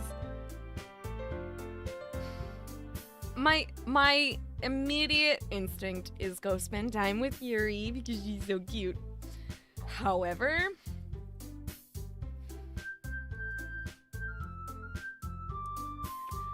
the only reason that I'm hesitating is the fact that Sayori's name is listed there with a little ellipses instead of a period. And she's clearly going through something right now, and I'm just a little concerned about her. Clearly main character too, right? But I am probably going with Yuri. Besides, helping with decorations sounds like a lot of fun. Back in the day, I used to have a lot of fun doing decorations for things like festivals and whatever, school events, posters, banners, whatever. Fun stuff, you know? And, Yuri could use some help with that, I think. That's not a one-person job. Baking could be a one-person job, depending on how many cupcakes you're making, but... Come on. But seriously, that ellipses is, like, making me so anxious. You know? Go spend time with Harvey Dent, says Zippy Giggle Fanny. Thank you. Thank you so much. Like, I'm probably gonna go spend time with Yuri, but, you know, I can't be alone in this hesitation because of worry about Sayori. That must be some kind of common experience, right? She's so sad for some reason. I'm worried about her. But because for whatever reason, this game is very much making me choose between girls that I like. That seems to be the thing. I'm probably gonna go with Yuri. Plus, Sayori isn't here, so...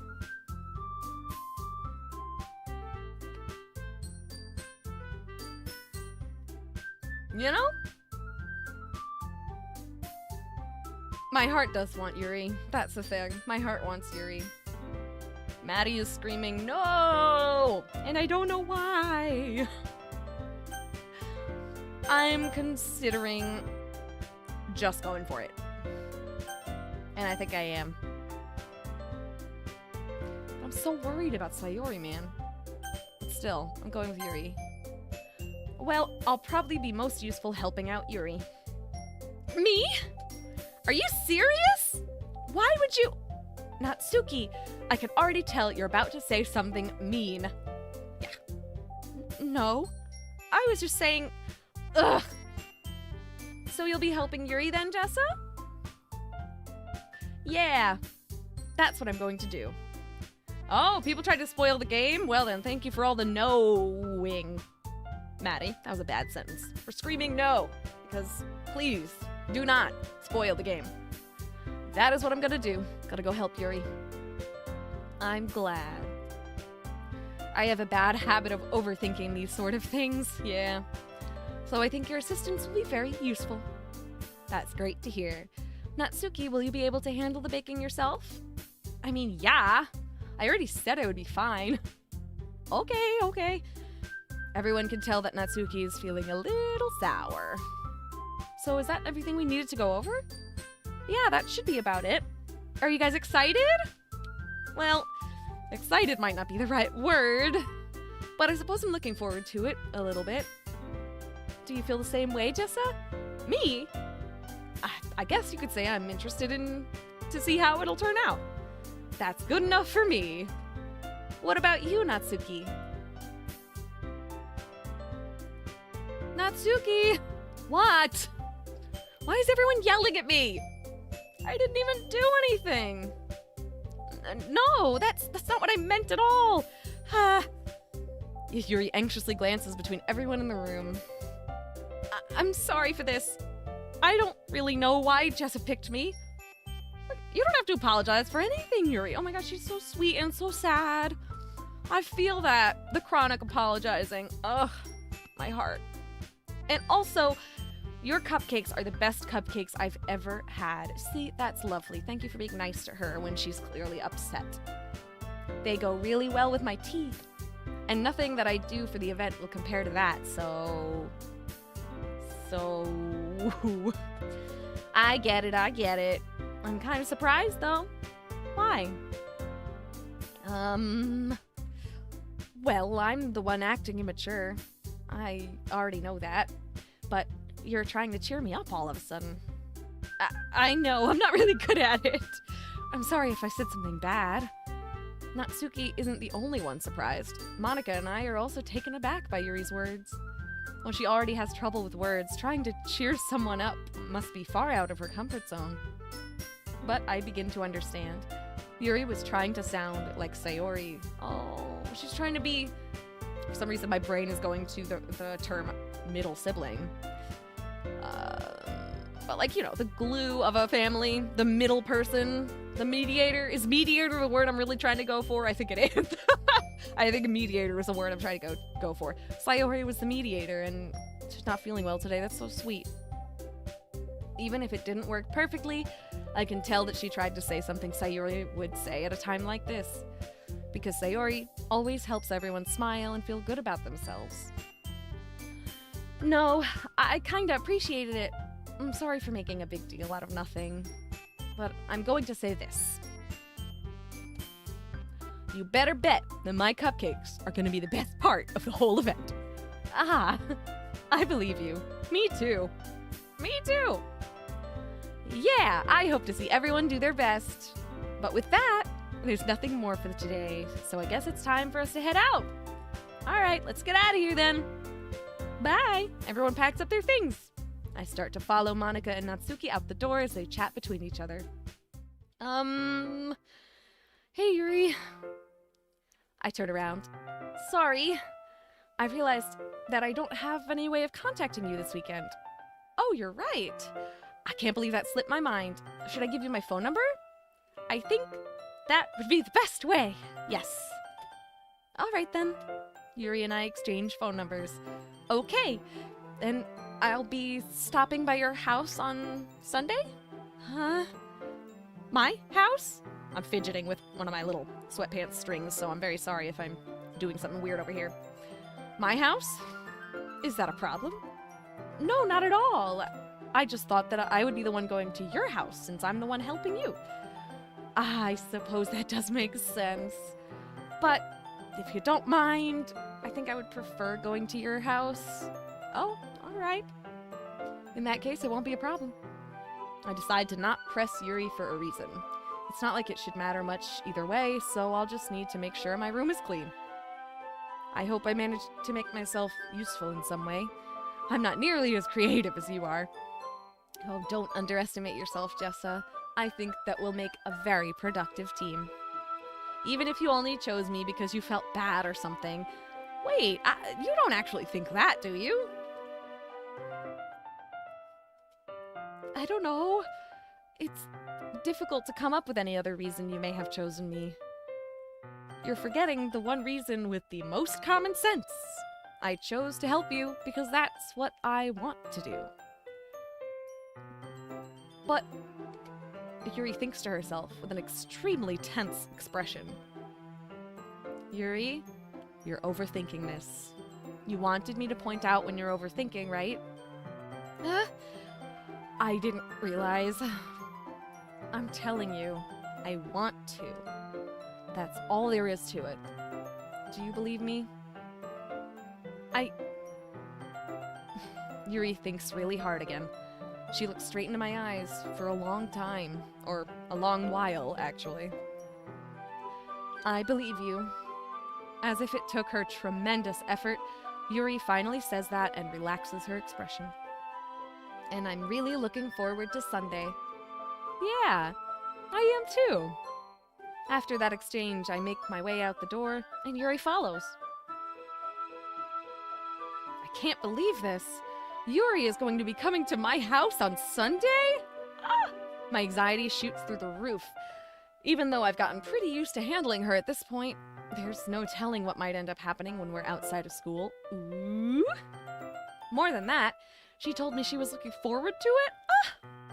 Is this the chance I have to make sure... Wait, what? To make something happen between us. Ooh. Ooh, is it? Or is it too early for that? I don't know. Only time will tell. But until then, I won't be able to take my mind off it. Oh, I seriously can't wait. It's already Sunday. I've been getting increasingly anxious about Yuri's upcoming visit. I keep telling myself there's no reason to be nervous, but it doesn't help much. Yuri is clearly an introvert, and also an intimate person in general. There's no doubt that she'll open up a little bit when it's just the two of us. Meanwhile, we've even been texting occasionally. Aww. She was extremely apprehensive at first, but it wasn't long before I was already learning more about her. But putting Yuri aside, I haven't heard a thing from Sayori since she left club early the other day. It's not like we text each other all the time or anything, but I've been worried about her in the back of my mind. Me too. Between what Sayori said and what Monica said, and... Is it really okay for me to put Sayori's feelings aside when she might need me? What do you mean, put her feelings aside? I'm not putting them aside. I want to go make sure she's okay. I decide to visit Sayori before Yuri comes over. Good idea. Rather than asking, I simply tell her I'm coming over, much like we've done in the past. Once I reach Sayori's house, I knock on the door before entering it myself. Again, we used to play so often that we've made it a habit of simply entering each other's houses like we're family. Cute. The house is quiet. Sayori isn't anywhere on the first floor, so I assume she's up in her room. There's no music. Any chance my headphones died, or is it supposed to be musicless? Because that's immediately giving me a very unsettled feeling, which is probably deliberate. Oof. It's already strange of her to not run down and greet me. I head up to her bedroom, where I finally find her. Sayori! Hi, Jessa! Aww. I sit down in her room. Sayori forces a smile, but it's easy to tell that she's different. There's a minute of silence between us. You haven't come over like this in a long time, have you? I guess you're right. It's been a long time. Not much has really changed, has it? Sayori's room is as messy as it's always been. I also recognize the same stuffed animals and wall decorations that she's had for years now. If you came over more often, it wouldn't be such a mess. That's because I end up cleaning it for you. How come you suddenly wanted to come over today? Aren't you supposed to see Yuri today? Well, yeah, but... Wait, how did you know that? Sayori had already left by the time we decided that last meeting. Monica told me. It's only natural for her to keep me informed about the festival preparations, right? Ah, that's true. But what about you? Aren't you going to be helping Monica today? Oh, of course! But I'm just helping her online. We didn't plan to meet up or anything. Ah, so it's just me and Yuri then. Yep. There's more silence between us. Sayori stares. Sayori stares in a random direction. Everything about her behavior is really uncharacteristic. I finally get to the point. I just wanted to see how you're doing after you left on Friday. When something's wrong, you can't hide it from me. I know you too well, so... Sayori smiles, shaking her head. That's no good, Jessa. Huh? Why can't it just be like it's always been? This is all my fault. If I didn't get so weak and accidentally express my feelings, if I didn't make that stupid mistake, then you wouldn't have been worried about me at all.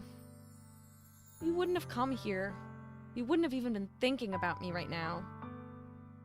But this is just my punishment, isn't it? What? This is very dramatic. I'm getting punished for being so selfish. What? I think that's why the world decided to have you come over today. It just wants to torture me. What? Sayori? I grabbed Sayori by the shoulders. What on earth are you saying? Are you listening to yourself right now? I know something happened to you. There's no other explanation for you to be like this. So tell me already. Until I know, I won't be able to stop thinking about it. Sayori gives me an empty smile.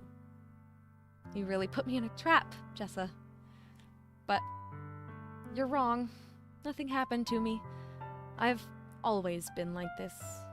You're just seeing it for the first time. Seeing what? What are you talking about, Sayori? You're really just gonna make me say it, aren't you, Jessa? I guess I have no choice this time.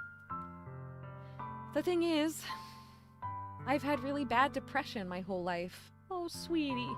Did you know that? Why do you think I'm late to school every day? Because most reasons... Oh my gosh, I read ahead in the sentence and got all messed up in my mouth, but I'm so sad. Because most days I can't even find a reason to get out of bed. What reason is there to do anything when I fully know how worthless I am? Why go to school? Why eat? Why make friends? Why make other people put their energy and caring to waste by having them spend it on me?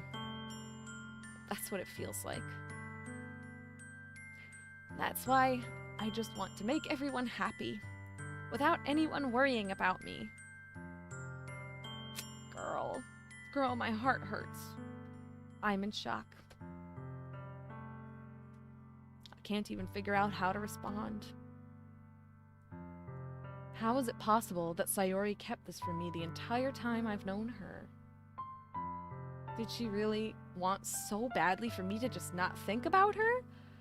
Why, Sayori? Huh? Why is it that you've never told me about this? I don't like that. I almost don't want to say it, but it's part of the story. So I will. It almost feels like I've been betrayed as your close friend.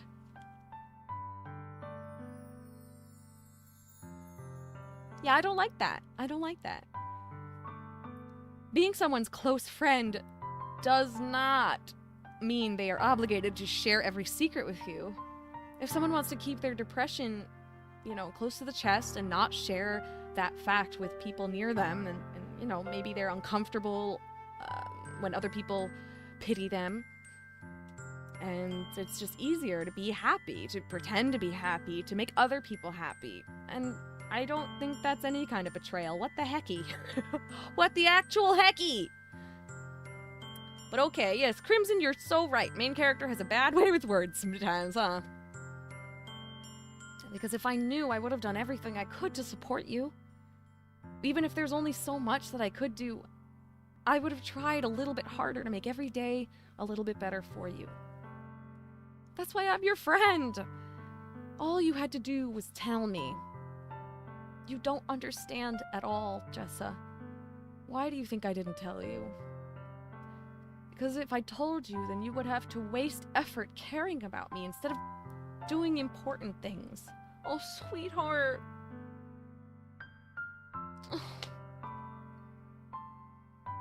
Oh, honey, that hurts my heart. That hurts my heart. Caring is important. Doing important things. Caring about your friends is an important thing. I don't want to be cared about. It's bittersweet when people try to care about me.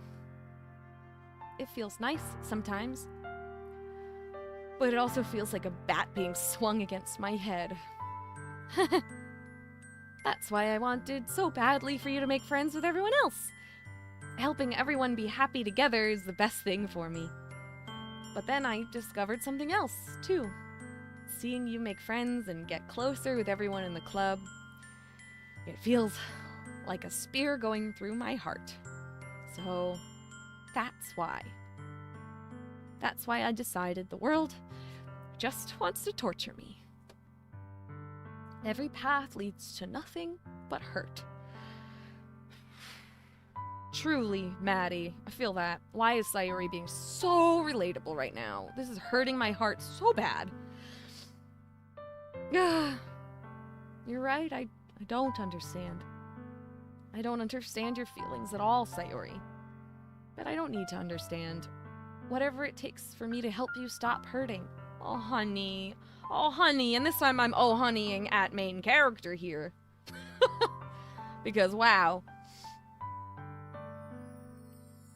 I don't understand, but I don't need to understand. I just need to fix your problems. How very like a male main character, am I right? So fucking sad, though. I like her. I love her. Oh, Sayori, I love you. I'm so sad. That's what I'll do. No, Jessa. There's nothing. Nothing at all. The only thing that could have helped is if everything could be like it always was. But I was selfish. I finally showed you what a horrible person I am. No, what are you talking about? How are you a horrible person? Where is that coming from?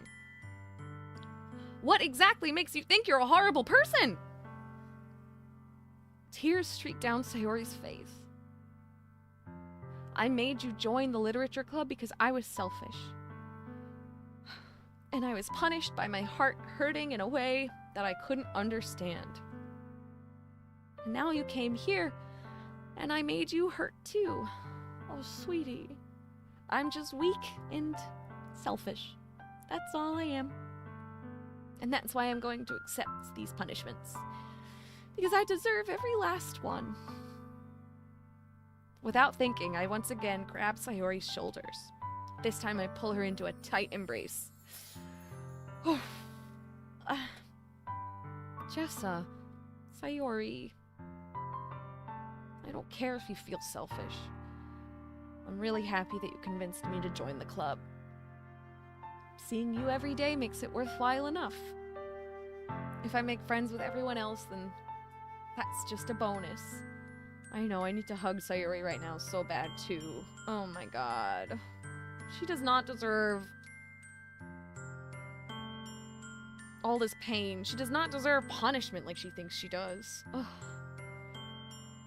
God, hold on. Let me see the history again. This is so sad.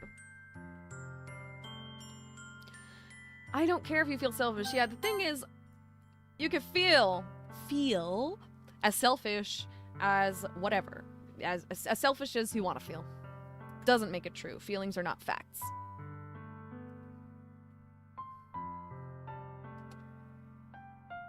Please never underestimate how much I care about you.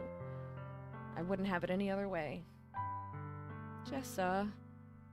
Sayori isn't hugging me back. Despite my arms being wrapped around her, Sayori's arms remain at her sides. She starts sobbing next to my ear. No, don't do this to me. Please don't do this. Sayori barely manages to speak between her sobs.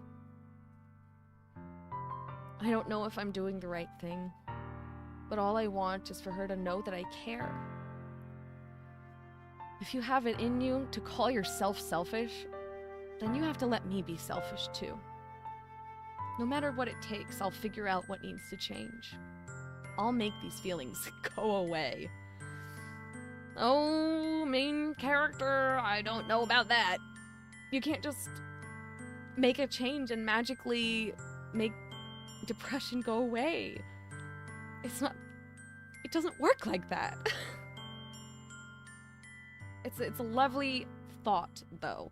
And I think people without depression, people who don't understand depression, they often think this, you know. They often think, okay, well, how can I fix this? It's not fixable, sweetie. It's just not. If there's anything that you need me to do, then you better tell me.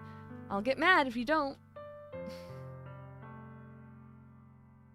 I don't know.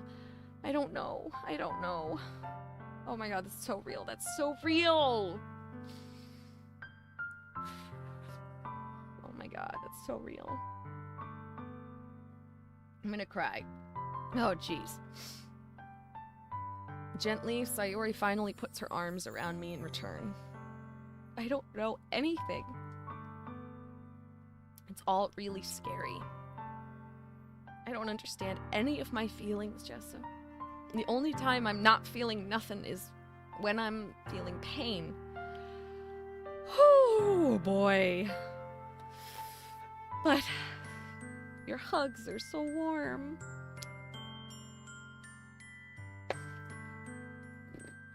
And that's really scary too. Sweetheart. Oh. Sayori lets me go. As she does so, I let her go as well. The festival is tomorrow. Yeah. It's gonna be fun, right? Yeah. How would you like for me to spend it all with you?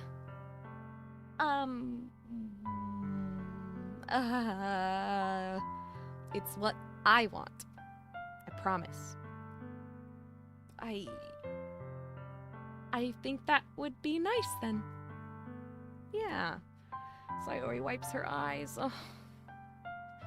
If I could spend the whole day here, I would. Oh my god! Of all days, this has to be the one where I have other plans. Maybe I should cancel. No, don't. Please don't. If you did that, then I really wouldn't forgive you. But it's almost time for Yuri to meet me at my house. At the very least, do you want to come along and help out? It would be fun. To my surprise, Sayori shakes her head. I'm sorry. I don't know if that would be very good for me today. You understand, right? Kind of hard for me to fully understand, but I'm trying my hardest. It's okay. Don't worry too much about it.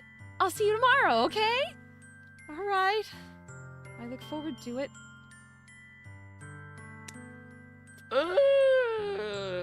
Oh my god! Oh my gosh, and my sister is here. Yeah, you came in at a really sad part, sweetie. But it's nice to see you, Christy. Oh my gosh, this is insane. This game is so depressing now. It's the sweetest, cutest game I have ever seen. And then Sayori reveals that she has depression, and that was such a real scene. Saying I don't know over and over again was just kind of painfully real. I don't know. There I go. The I don't know. This is like maybe too personal, right? But whatever. I feel like my entire 20s, I've been in therapy for a very long time. I feel like that's not a weird thing to admit because I'm also a therapist. But yeah, I've been in therapy for a very long time, but I have vivid memories of my teenage years and my early 20s, actually probably most of my 20s, being in therapy and just spending like most of every session saying, I don't know. I don't know. I don't know. I don't know.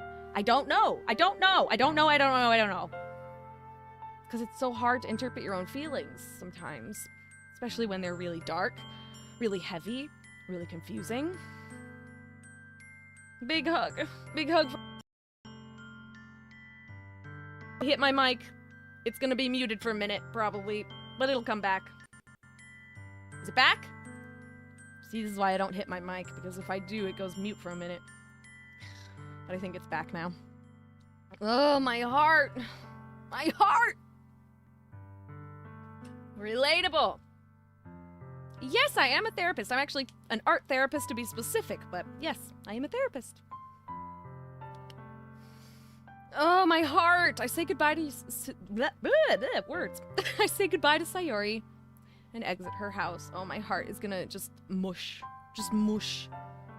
On the way home, I find myself still feeling uneasy. But it's hard for me to keep thinking about it when Yuri is about to come over, too. I think Sayori is right. I shouldn't be worrying too much, and we're definitely going to have a great time tomorrow. Gosh, I hope so. I should just focus on what's ahead of me. Yeah, you've still got to go hang out with Yuri. Whew. As I approach my house, I see something that makes me feel a moment of panic. Oh. Yuri! Oh, I guess she got there early. Ah. Thank goodness. It's also a little jarring to see all these characters suddenly not in their school uniforms. But it's so cute. Look at her. Ah, precious. Thank goodness you're a little early. Sorry, I wasn't home yet. Were you waiting for a long time? Oh no, I just got here. But I started to get really nervous when nobody answered the doorbell. You always could have texted me. If I had known, I would have reassured you and hurried more on my way home. I suppose that's true. I didn't think of that for some reason. It should be common sense to do that, but I decide to ignore that.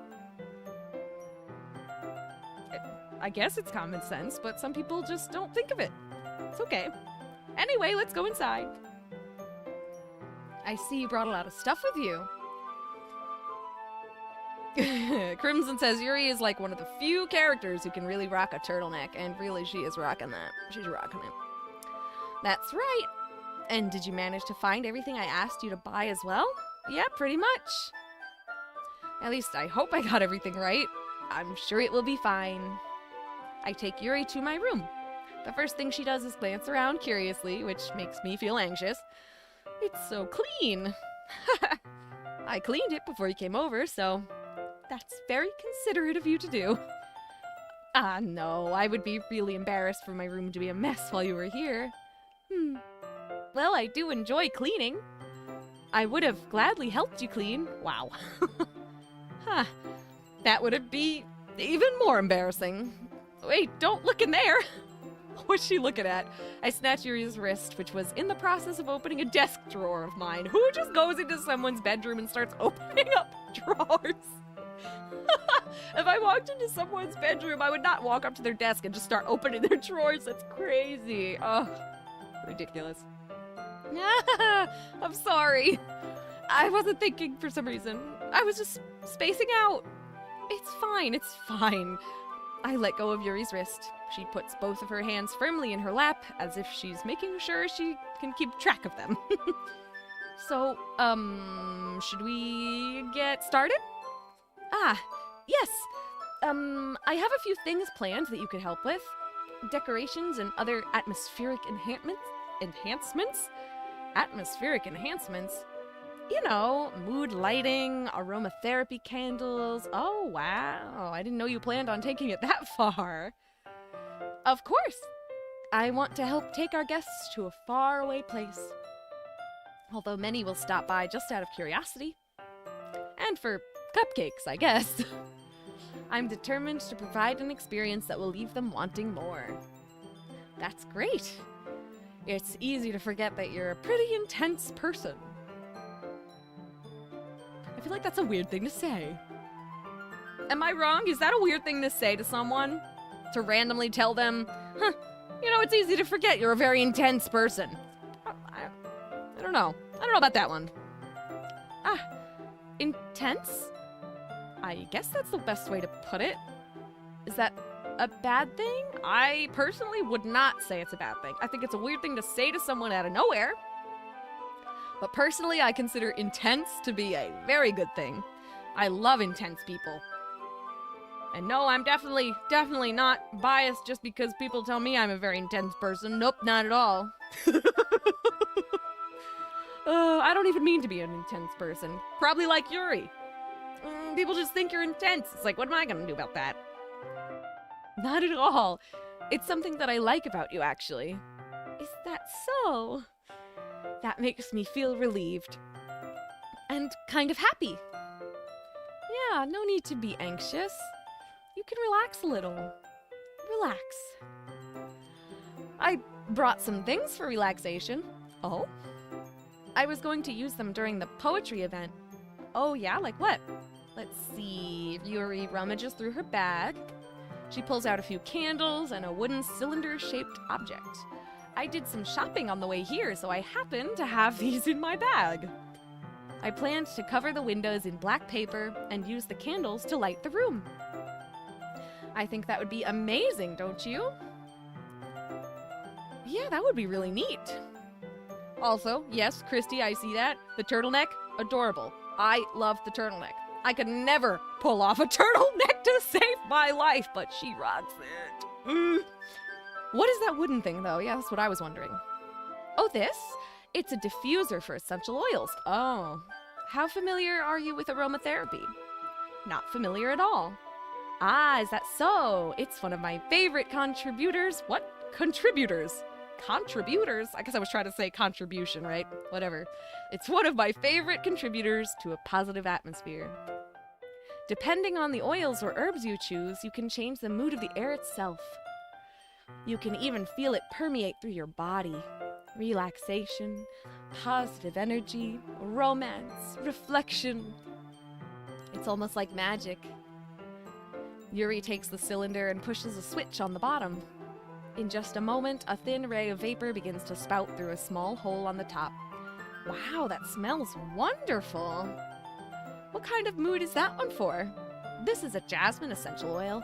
It smells a little sweet and flowery, right? Yeah, that's a good way to describe it. I chose jasmine for the event because it provides more than relaxation. Jasmine enhances your emotions and helps you feel them flow through your body. You feel warmer and your heart pounds more heavily. Don't you think that would be perfect for sharing our poems? It does sound suitable. But you seem to know a lot about this, so I will trust your opinion with anything. Yuri smiles gently, clearly enjoying herself. She again reaches into her bag and pulls out several spools of thin ribbon. What are those for? Well, did you purchase the origami paper I asked you to get? Yeah, I have it over here.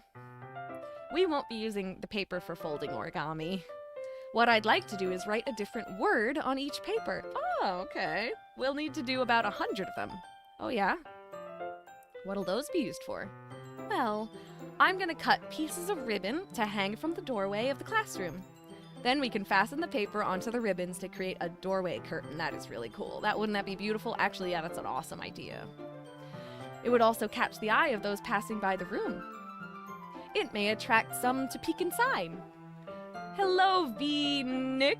I don't know how to pronounce that necessarily, but hello, V-Nick. It's nice to have you here. Very nice to see you. It may attract some people to peek inside. That's very creative. I had no idea you'd be so good at this, Yuri. Is that so? Well, I suppose I do get a little intense, as you'd put it. Yuri giggles with red cheeks. Oh my gosh, she's so cute! Oh.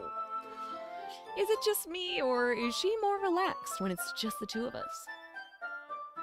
Or maybe it's the excitement she feels from sharing something that she enjoys. Here's a marker, Jessa. You can write any characters you want. It'll help once... What? How do you read?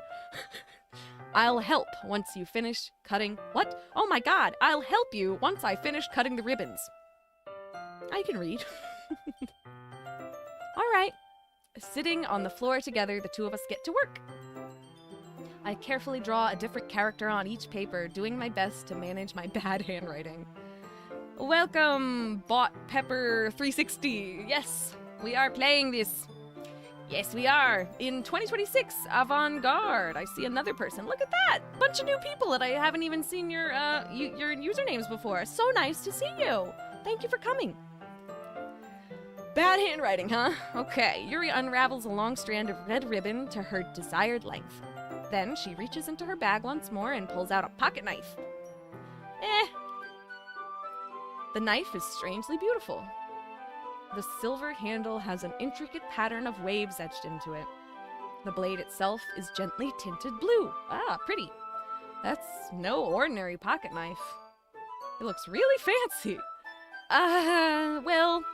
Embarrassed, Yuri looks away. What is it? You're gonna think it's weird. What, does she like knives? Yuri, what is it? Whatever it is, I have no reason to judge. To each their own, you know? If you promise you won't be weirded out. Yeah, I promise. All right. The thing is... That's what I wondered, is she into knives? The thing is, I'm kinda into knives. They're just so pretty. I can't help it. I don't know what it is. The combination of craftsmanship and feeling of danger, maybe. What am I saying? Please don't think I'm weird for this. You're laughing at me. No, I'm not laughing at you. It's just funny how nervous you got about sharing that. Well, it's an interesting thing to be into, I guess. But I think it kind of suits you. Suits me? Yeah, it suits you, girl. You're, a bit of an edgelord in the best possible way. She's a sad girl. We love a sad girl. Sad girls often love knives. I don't know what that's about, but they sure do. Yeah, it's kind of intense. Absolutely immaculate taste. Truly, I love her. Besides, it's a really cool looking knife. Can't deny that. It is, isn't it? Yuri relaxes her expression once again. Would you like to hold it? Sure, I'll check it out. Yuri carefully hands me the knife with the handle facing me. I take it and turn it around in my hands. Feels heavy and extremely solid. Where do you even get a knife like this? Curious of its sharpness, I feel the point of the knife with my index finger. Why would you do that? Ow! No shit. No shit, ow. Let me just touch a blade. I wonder why that hurts. Jessa, why did you do that?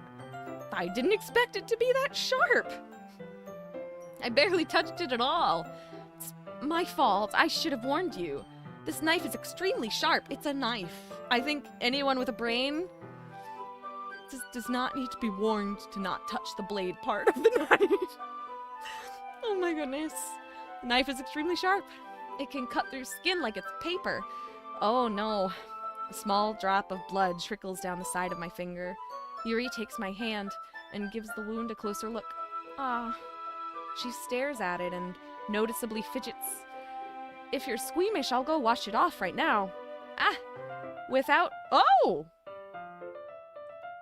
warning, Yuri puts my finger in her mouth and licks the wound.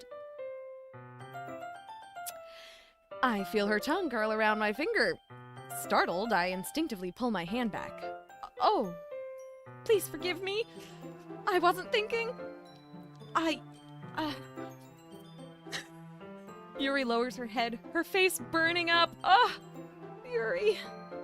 That is the most embarrassing thing I've ever done. My God, girl, I love you. I love you. How could I do something like that? I love her. I'm sorry. Oh, sure, it was a little weird and it took me by surprise, but I guess she was just trying to help, right? Yuri, I think you're overreacting a little. She doesn't lift her head. What if she doesn't recover from this for the rest of the afternoon? Alright, you know what? This might be a stupid thing to do, but I do it anyway. That's an idea! I take Yuri's hand and lick her index finger in return. Jessa! Just do that! Oh my God, this is so ridiculous! Now we're even! You know what? That is really good. I love that, actually. I wouldn't have thought of that, but I love it. Oh my goodness, Jessa is a lucky man. Seriously. Yuri just looks at me like I did something wrong. I knew that would be a bad idea. If not for the sweet aroma of the jasmine oil, the air would be extremely heavy right now. Things are happening. Isn't this wild? This is a weird scene. I love it. You are so weird, Jessa. She giggles shyly. Huh? Yuri calling me weird? I have no response to that. Where do you keep your bandages? I don't think I need one, actually. It was a tiny cut. Look, it already stopped bleeding. I see. That's relieving. The tension is quickly lifted. We each resume our respective activities. I watch Yuri's knife cut through the ribbon like it's nothing but air. Meanwhile, I continue to make progress on the paper. After we finish attaching the paper to the ribbons, we lay them all out, side by side. It looks better than I expected and will be very effective as a door curtain. It looks great! Good thinking coming up with this, Yuri. Thanks. It's just something I saw online, really. Are you ready to move on to the next task? Yeah, let's do it. What do you have in mind? Well, I'd like to create a banner. That's why I asked you to buy the paint tablets. Oh, that's right! One of the items Yuri had asked me to buy was a kit of watercolor paint tablets. Well, we'll need about 6 cups of water to put each of the tablets in. Do you mind fetching those for us? Of course not. 6 cups of water. I'll be right back in a minute. Thank you very much. Oh, and just a little bit of water is okay. If you fill the cups too much, it'll be too diluted. Taking Yuri's advice, I decide to use small plastic bathroom cups rather than full-sized glasses. That would make sense. I put them on a plate to catch any paint that drips, then bring it back to my room. Yuri? Yes? I come in to see Yuri quickly unrolling her sleeve, putting it back over her arm. Nothing. Your face is a little red. Is it too hot in here or anything? No, not at all. There's nothing wrong, so let's mix the paint. Yuri hurriedly dismisses me and takes it upon herself to unwrap the tablets, dropping them into the cups. So, I thought we would do something simple that would look very nice. I'd like to paint a gradient across the banner, starting with the colors for sunrise, then daytime, then sunset and nighttime. Once it dries, I'll write an inspirational quote across the banner. Sounds lovely. We can hang it on the wall behind the podium at the front of the classroom. Ah, neat. What are you gonna write? Well, it'll be more fun to surprise you. Yuri smiles at me. Okay, if you say so. After rolling out the banner, Yuri and I kneel on opposite sides so we don't get in the way of each other. Yuri uses a brush and adds a few dots of different colors across the banner to serve as a color guide when we paint. This kind of reminds me of elementary school. Painting on a banner with watercolors feels a lot like the art class projects we had back then. It's relaxing, as art often is, especially watercolors. Highly recommend if you need to chill, get you some watercolors.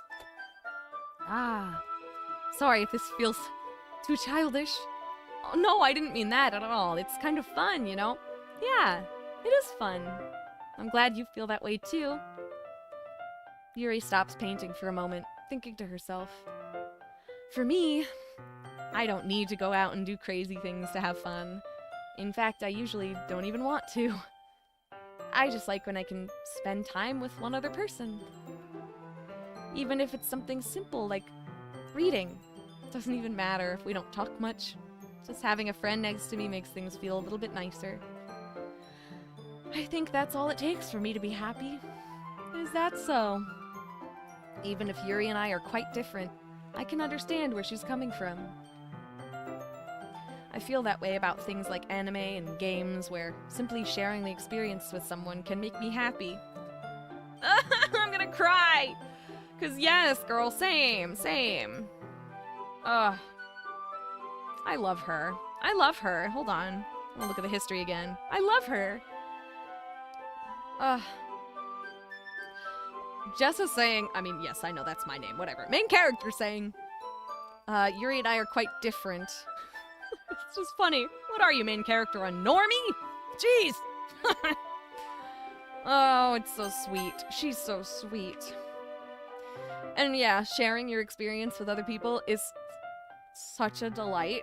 Why do you think I started this channel in the first place? Well, I started it in the first place actually to specifically share it with my sister who lives far away. And yes, I know. My sister is in fact in this chat right now. Hello, Christy, I love you. Yeah, I started it to share the games I love so much with my sister. Well, actually, technically, I started it to share the games she loves so much with her. Because I wanted to try new things, and I thought it would be fun for her to be able to watch. But of course, she's in faraway land, middle of nowhere, you know, Munchkin land. I don't know why I said Munchkin land. I'm just trying to make it sound like a mystical place. She's far away. Hello, beautiful Christy. I love you. I think I feel the same way. Yuri smiles gently. I knew you'd understand. Yuri leans over the banner to grab an unused paintbrush. But I move at the same time, causing my head to bump into hers. Yeah, sorry. Yuri reels back, and I quickly lift my hands in surprise. Are you hurt? No, I'm not hurt.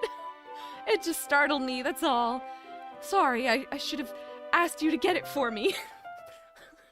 Sorry, now I'm chuckling because I look at the chat, and people ask, how's Munchkin Land?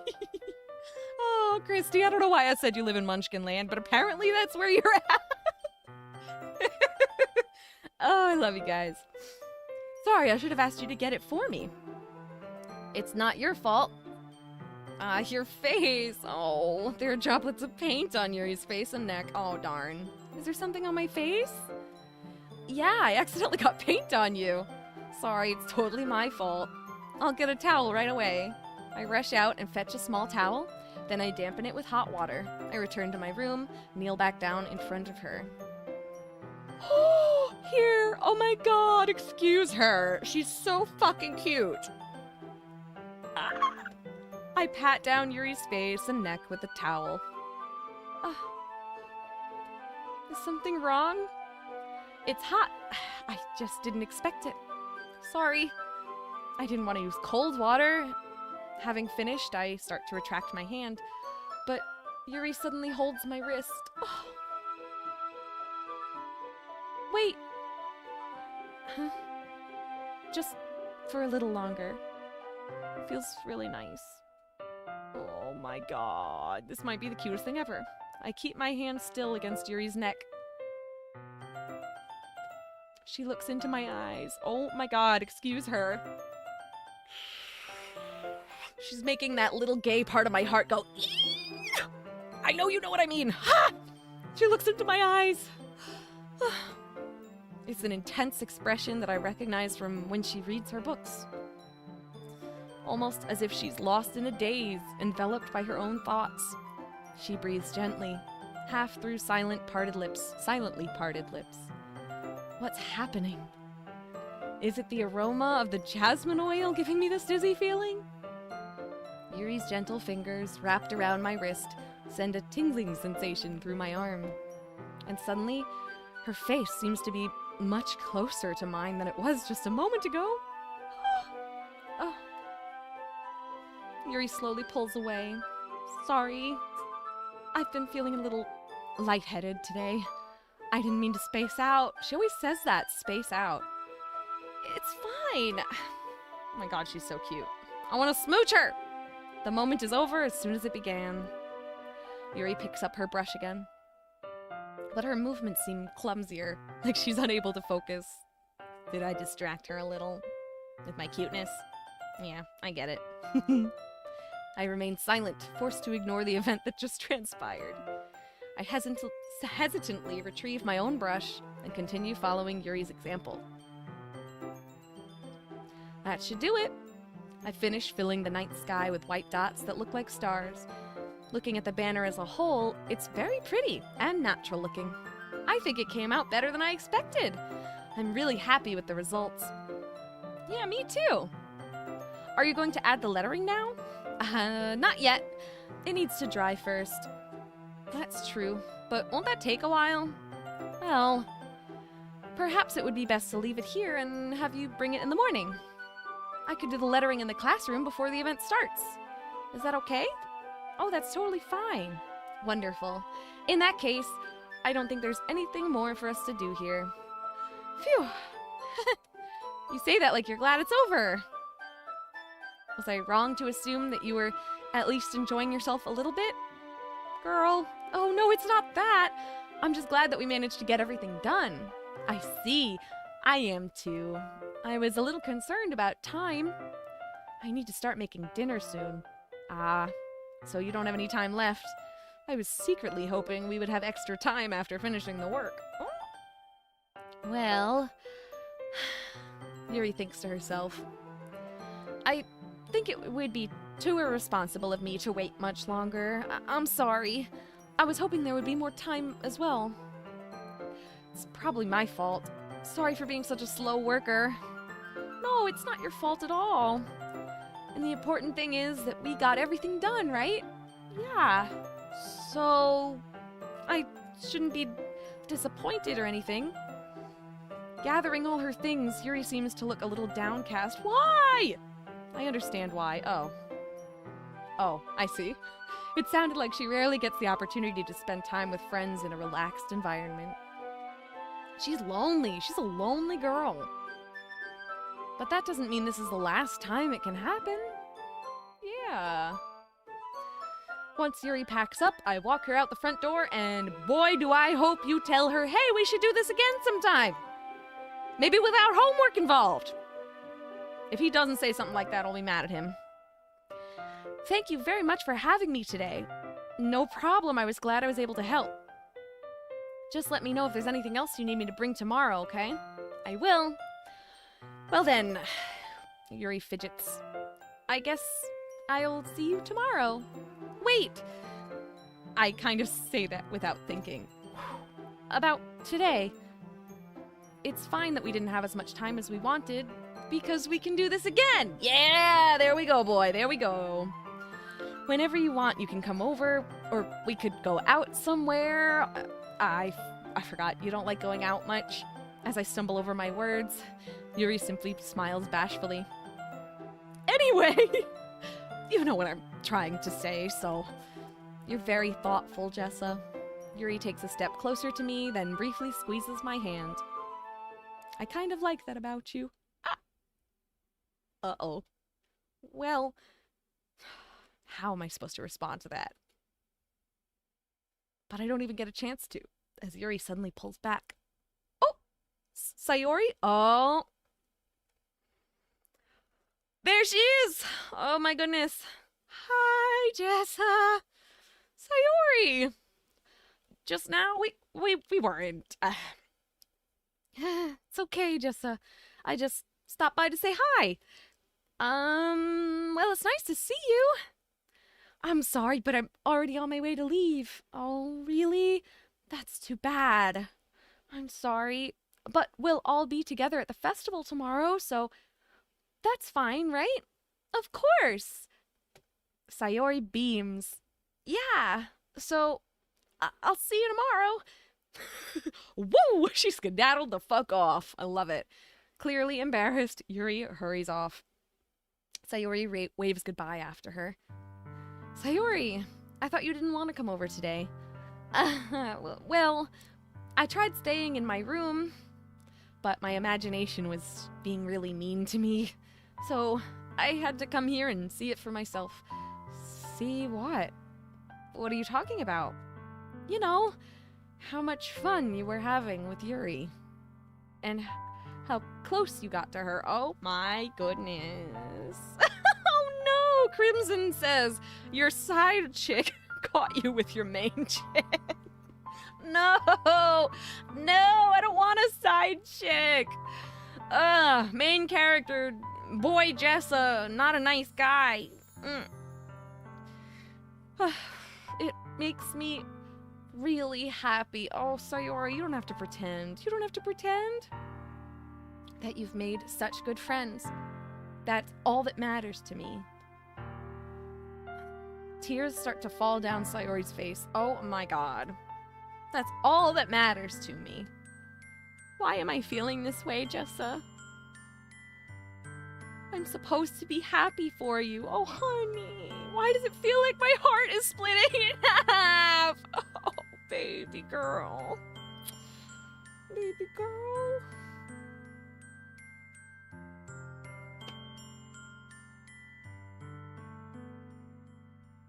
It hurts so much.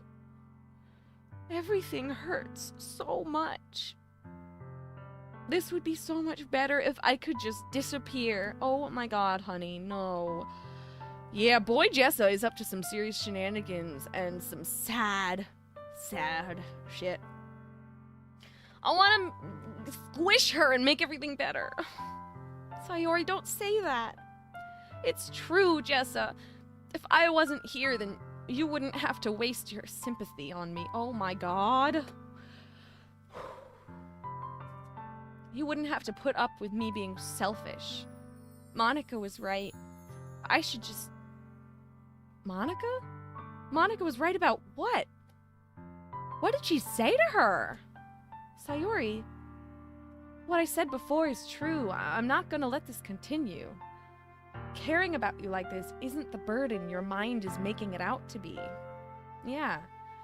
Caring about people is a choice. If you care about someone, you care about them. It's not a burden. It's something that makes me happy. And it's something that I wouldn't trade for anything else.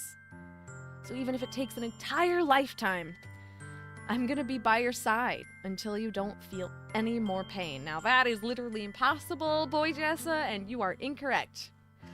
You can't make someone else just feel no more pain just because you don't want them to. That's not realistic. It's not how depression works. It's also not how women work. It's amazing how many boys/men think that they can make women or girls feel no more pain. You know, they think they can be a savior sometimes. I think that's something society's probably hammered into a lot of boys, that they can save women, that they can protect women and make them never feel sad again, ever, you know? Yeah, exactly. Mishams? Have I said hi to you yet, Mishams? It's nice to see you, Mishams. Boy, Jessa, your heart is in the right place, they said. But, yeah, that's exactly it. His heart's in the right place, but this is really weird. He's saying it weird. He's saying it in that way where he thinks he's gonna be her savior.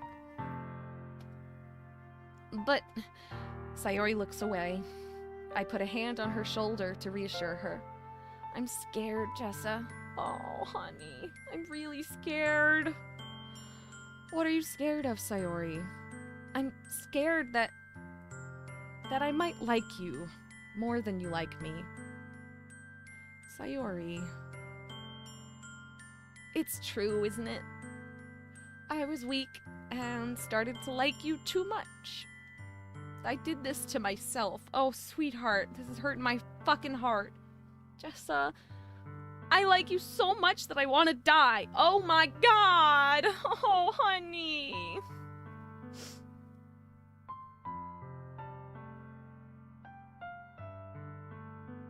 I agree, we need to cheer her up. I'm so sad for her.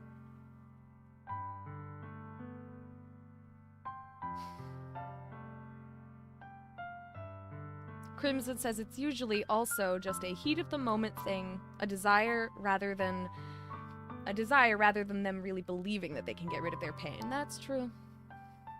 That's true. I don't think a lot of people really mean that they'll get rid of the other person's pain. They just wish they could. They wish they could, and I get that.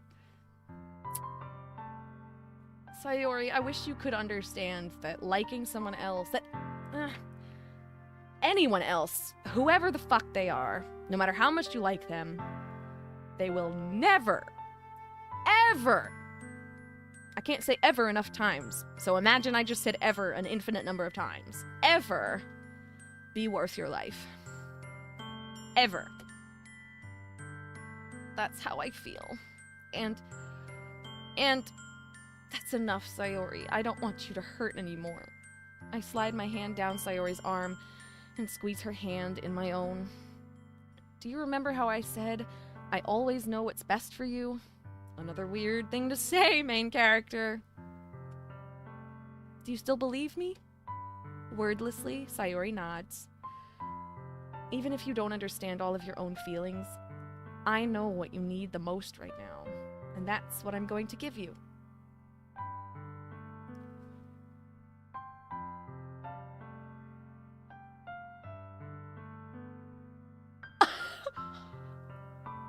Oh my god!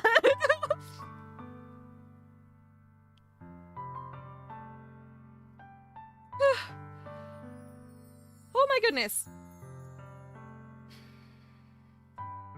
Thanks for stopping by, Phoenix. I appreciate you being here. Have a good night. Oh my goodness. You'll always be my dearest friend, or I love you. This hurts my heart. This hurts my heart so bad. God fucking damn it. Seriously. I agree, Mishams. Not the I love you when she's at her fucking lowest, bruh. Man, a relationship, love, being loved does not fucking cure depression, and I think teenagers, they're in high school, so they're teenagers. Teenagers have a really hard time understanding that romance, love, sex, whatever, is not a solution to literally anything except maybe occasionally some loneliness, you know, romantic loneliness in particular. These are some choices, though. Damn, that is a hard one. Not because I think it's actually hard, because the thing is, I don't think it would be a good thing for this to become something more than a friendship at this point. I don't think that would be healthy for her. But also, turning her down isn't very healthy for her right now because, wow, could that break her? And the thing is, I don't like love being exclusively a word for romance. I'd rather love be something you can just say freely to anybody that you love. Like, I love my friends, I love my mom, I love my dad, I love my sister, I love my cat, I love my boyfriend. Yeah, we do already love Yuri, that's the thing, but we also love Sayori. It's just not, you know, that's not romantic love. But it's still love, and I just hate that they're, like, separating those. Just say you'll always be my dearest friend. Yeah. Oh, I could make a save. Good point. Let me make a save. Yay. Good thing, too, because I realize now I have only made one save. Alright. Yeah, it's not romantic. But it is love, and I just hope that this can still be taken well, like not some kind of insult or rejection. Oh my god. You will always be my dearest friend.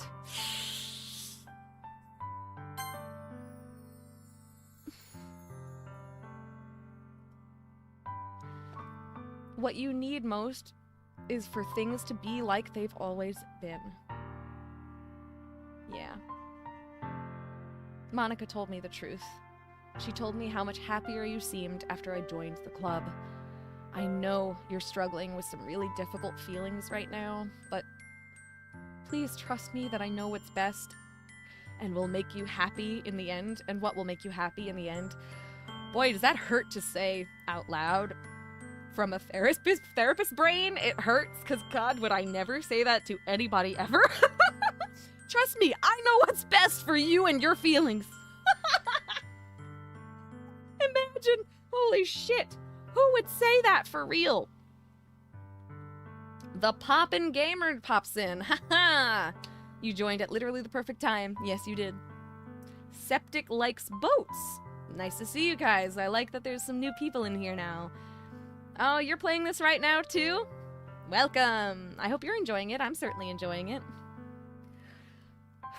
Poor Sayori, oh my goodness. I promise I'll help get things back to the way they were. I see. Sayori forces a smile through an incredibly pained expression. Is this what it feels like to get stabbed in the chest? Oh, honey. Oh, honey. I should write a poem about this. You should. You should. That's a great way to start organizing your feelings when you're not sure what you're feeling, or your feelings are just too heavy to even, like, look at without making you fall apart. Write about it. Sayori, it's okay. This is just my punishment, remember? No! I'm raging! For being so selfish! No! No! Girl, no, you're not selfish. I'm gonna cry, so please don't worry about these stupid feelings. I know you're right. Stop! I knew this whole time that there's no happiness down that path. That's why I came here. Just so I could get the answer I needed to hear. And the other thing, you're also right that I just want it to go back to the way it was. I realize that now. You really do know me better than anyone else, Jessa. I'll trust you with anything. Anything at all. So... Sayori's smile finally breaks. Oh god. All of a sudden, she turns around and drops to her knees. Oh god. Clutching her head with both hands, she screams as loudly as she can. my god. I'm so shocked that I don't know how to react.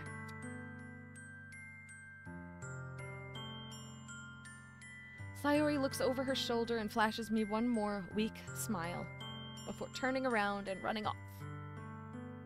Sayori!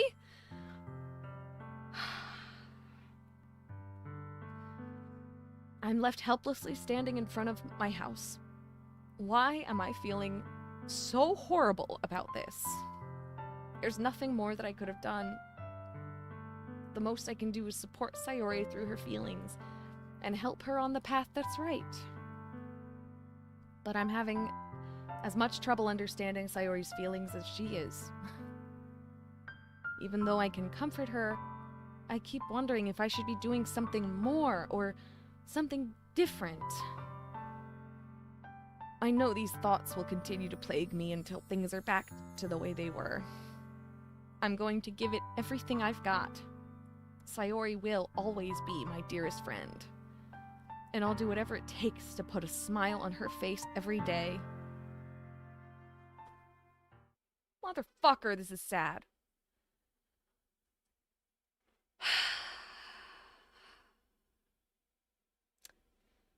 Taking a moment to breathe. This was wild. This was intense, should I say. Goodness gracious. Okay. It's the day of the festival. Of all days, I expected this to be the one where I'd be walking to school with Sayori. But Sayori isn't answering her phone. God. I considered going to her house to wake her up, but decided that's a little too much. I disagree! I disagree! Let me see what he just said a second ago. Isn't answering her phone? Girl, if she's not here to meet you when you usually walk to school together, she's not answering her phone, and the last time you saw her, she said she wanted to die, you go to her fucking house. Are you kidding? You go to her fucking house. Are you kidding? Oh, I'm so pissed. If he doesn't check on her, I'm gonna be so mad. Meanwhile, the preparations for the event should be nearly complete. The banner Yuri and I painted is dry, and I gently rolled it up to take with me. She sent me a pleasant text reminding me not to forget anything, and I reassured her. Funnily enough, I probably feel the same way as Natsuki about the event. I'm more excited for it to be over so I can spend time with Sayori and Yuri at the festival. Yeah, my two favorite girls. But knowing Monika, I'm sure the event will be great too. Right? Go to her fucking house! Ugh. Jessa! Hey, Monika. You're the first one here. Thanks for being early. That's funny. I thought at least Yuri would be here by now. Monika is placing little booklets on each of the desks in the classroom. They must be the ones she prepared that what? Reading. They must be the ones she prepared that have all the poems we're performing. In the end, I found a random poem online that I thought Monika would like and submitted that. So that's the one I'll be performing. I'm surprised you didn't bring Sayori with you. Yeah, she overslept again. ... Did she? I'm really nervous. Yeah, they're literally next door neighbors. Are you kidding? I'm so nervous. That dummy. No! How dare you call her a dummy after all this, you butt monkey? You'd think that on days this important, she'd try a little harder. Main character boy Jessa is a little bit of a bitch. Let me just say that. A little bit of a bitch. That is the most idiotic thing that he could have said. But, okay. Motherfucker. I'm really worried about her. I know this game gets dark. The warning at the beginning of the game tells me as much. So I'm really concerned that this is going to end up with really bad things happening.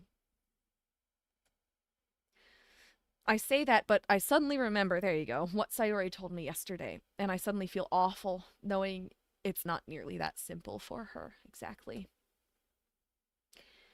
I only said it because it's the way I'm used to thinking. See, there you go. Okay. That's some growth. Good. That's some growth. I appreciate that. Something I always say is that like your first thought is not indicative of who you really are unless you don't follow it up with a second thought. It's your second thought that indicates who you really are. You know, if you think something mean, for example, and your second thought is, oh, that was fucking mean, that's who you are. You know it's mean. Just for instance, that was like the tiniest example I could have given. But that's growth, you know? The first thing you think about someone else, not necessarily how you really feel. It's the way you correct your thoughts after. I'm saying this all wrong. What time is it? Oh, it's getting a little late. That's probably why I'm saying this all wrong. I can't think of a better way to say it right now though. But when you can correct your thoughts, is really what I'm trying to say. When you can correct your thoughts, follow up your thought with like, that was a fucked up thing to think. I don't feel that way. That's who you really are. That's the version of you that is growing as a person. So I hope main character is growing as a person. But maybe I should have gone to wake her up after all. Yeah! You should have! Yeah, you should have! Crimson is telling me you're almost at a good stopping point. Thank you for letting me know. You should take a little responsibility for her, Jessa. I mean, especially after your exchange with her yesterday. Oh, she must have told her about that. You kind of left her hanging this morning, you know? Exchange? Monica, you know about that? Of course I do. I'm the club president, after all. But I stammer, embarrassed. Did Sayori really tell her about it that quickly? About how I basically turned down her confession? Probably. They are friends. You know, texting is a thing. She probably texted her the moment she got home. That makes me really seem like the bad guy here. But I'm the one who knows what's best for her, right? But you're not, bro. You're not. Jeez. You don't know the full story at all, so... Don't worry. I probably know a lot more than you think. Huh? Oh. There's a chance my headphones died, or there's no music right now. I'm not certain. Is there usually a little sound when I move the mouse over the buttons? I feel like sometimes there is a little sound. Monica is being as friendly as usual, but for some reason I felt a chill down my spine after hearing that. Weird. Hey, do you want to check out the pamphlets? Sure, I guess. They came out really nice. Yeah, sure. I grab one of the pamphlets laid out on the desks. Oh, yeah, they really did. Something like this will definitely help people take the club more seriously. Pretty sure there is no music here? Okay, that's good. Because, like I said, my headphones are on their way out. They're about to die, so I really don't know. Yeah, I thought so too, she says. I flip through the pages. Each member's poem is neatly printed on its own page, giving it an almost professional feel. I recognize Natsuki's and Yuri's poems from the ones they performed during our practice. What's this? I flip to Sayori's poem. It's different from the one she practiced. It's one that I haven't read before. Oh! There was a sound, so I at least know my headphones are still alive. Oh my god!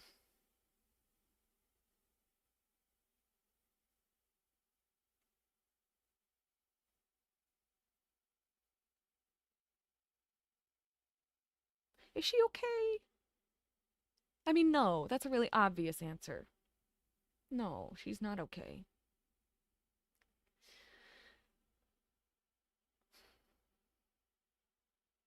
Is that supposed to be the title? The percent symbol? Is that supposed to be the title of the poem? Or is it just there? I feel like that must be the title. How bizarre. Get out of my head, get out of my head, get out of my head. This is crazy. I'm really worried about her. Fuck, this is not going to end well. Oh, there's more! Get out of my head before I do what I know is best for you. Get out of my head before I listen to everything she said to me. Get out of my head before I show you how much I love you. Get out of my head before I finish writing this poem. But a poem is never actually finished. It just stops moving. Yeah, the percent symbol is the weirdest part to you too. It's weird, right? This is weird. Oh, she's breaking down. Sayori's having a complete breakdown right now. Oh my god. This poor fucking girl. A poem is never actually finished. It just stops moving. That is so ominous. How it just stops moving. So much feels like death. Obviously, right? It just stops moving. You know what else stops moving? A living thing when it dies. This is wild. Everything she said to me is like blaring sirens at me. What does that mean? Who? She was saying that she should have listened to Monica or something like that before, so is she talking about Monica?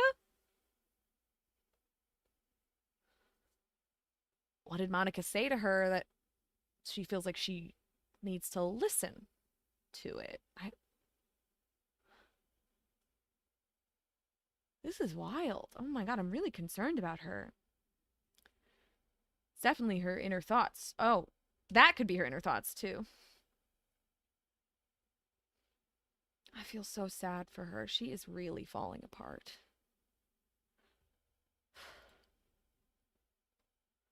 Ah, what is this? There's something extra eerie about the lack of music in the school setting. Just because every time we have been here in the past, it's usually so dancey.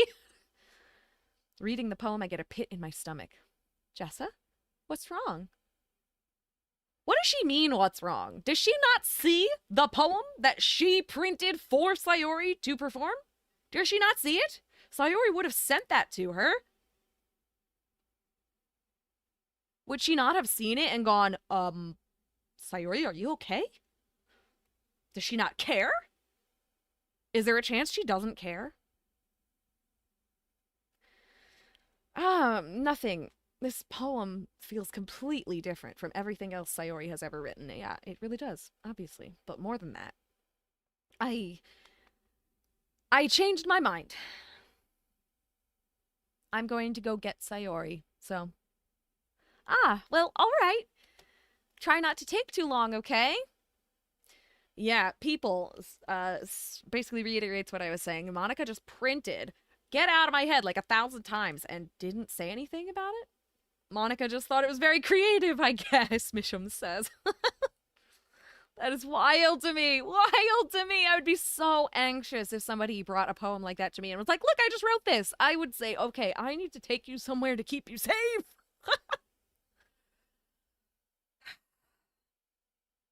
I quickly leave the classroom. Don't strain yourself. Monica calls that out after me, and I quicken my pace. What was I thinking? I should have tried a little bit harder for Sayori. Maybe I should have. Yeah, maybe I should have. You should have gone to her fucking house. I'm sorry. You should have gone to her fucking house when she didn't show up to walk to school with you. After all that, you really should have. Like, it's blowing my mind that you wouldn't. She's literally next door. She's literally next door. She's your best friend. And the last time you spoke to her, she said she wanted to kill herself. Anyway, it's not a big deal to at least wait for her or help her wake up. Even the simple gesture of walking her to school makes her really happy. Besides, I told her yesterday that things will be the same as they always have been. That's all she needs, and what I want to give her. I reach Sayori's house and knock on the door. I'm getting so nervous. I don't expect an answer since she's not picking up her phone either. Like yesterday, I open the door and let myself in. Does she have parents? Where are her parents? Or guardians or whoever? Sayori? She really is a heavy sleeper. Oh my god. Oh my god. Oh my god. I swallow. I can't believe I ended up doing this after all. Waking her up in her own house. My heart's pounding. I don't know why. Christy, my sister, my beautiful sister, Bad Vibes Goose, says, everyone is so blind in this game. Your friend is literally on the verge of a breakdown. Hello. Yeah, it's blowing my mind. It's blowing my mind. How? And now I'm so nervous. Isn't that more like something a boyfriend would do? It's something a friend would do. It's something This is me wringing the neck of main character. Oh, really? Crimson says, I don't think anyone besides MC, main character, and Sayori were close friends, but they could be misremembering. That could be true, because I don't think that Sayori was saying she was super close with others, but she was at least, like, friends with Monica, right? At least friends with her. It's strange the way that she's talking to Monica, though. Like, she texted her, you know? About all the... Alright, whatever. I'm so nervous. I need to stop yapping and just see what's gonna happen. Isn't that more like something a boyfriend would do? In any case, it just feels right. Outside Sayori's room, I knock on her door. Sayori? Wake up, dummy. There's no response. I really didn't want to have to enter her room like this. Does she have parents? Isn't it kind of a breach of privacy? But she really leaves me no choice. I gently open the door.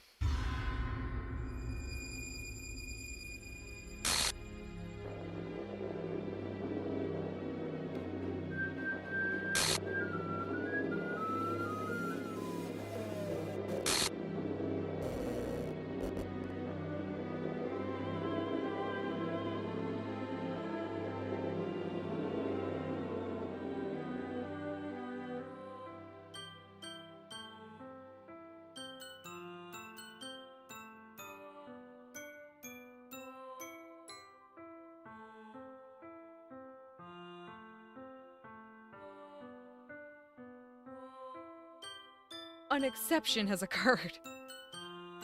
What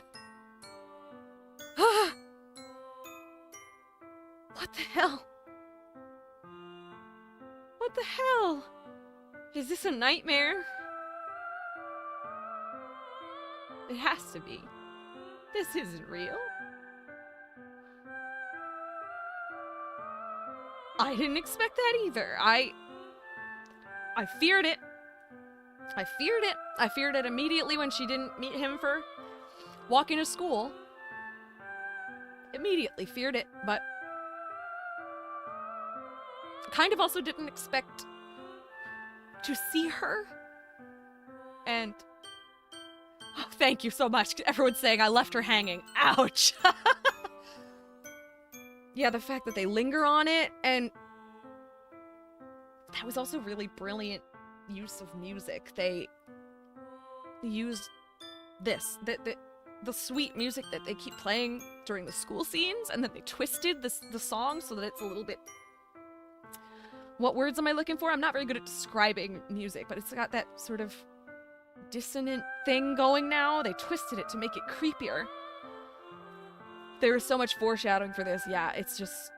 You still kind of convince yourself there's no way. Especially in such a cute story.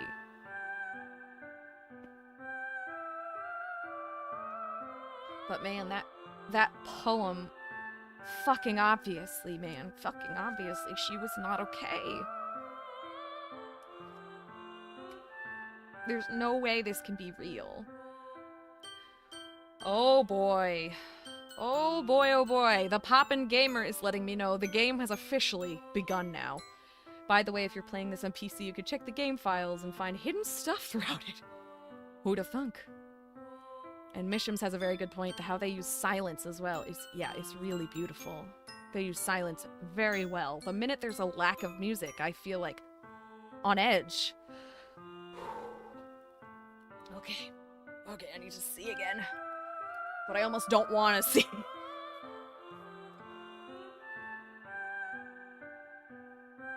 Sayori wouldn't do this.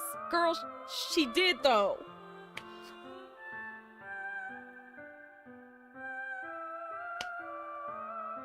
Everything was normal up until a few days ago. That's why I can't believe what my eyes are showing me. I suppress the urge to vomit. Just yesterday, I told Sayori I would be there for her. I told her I know what's best, and that everything will be okay. Then why? Why would she do this? I think it's very obvious why she would do this. I think it's very obvious. How could I be so helpless? What did I do wrong? Turning down her confession. That has to have been what pushed her over the edge. Oh, fuck. This game is harsh. Are you really saying that picking not I love you led her to go fucking kill herself? My heart! Her agonized scream still echoes in my ears. Why did I do that to her when she needed me the most? Oh my fucking god. Why was I so selfish? This is my fault. My swarming thoughts keep telling me everything I could have done to prevent this. If I just spent more time with her, walked her to school, and gave her what I know she wanted out of our relationship, that I could have prevented this. I know I could have prevented this. Oh no! Bought Pepper 360 said it's not an avoidable event. Holy shit. Whoa! I know I could have prevented this, says main character. Are you kidding? Are you fucking kidding me? It actually helps to know that this is not an avoidable event in-game because it makes me feel much more confident in saying, you couldn't have prevented this, bro! Loved ones always think they could have prevented it. They always do.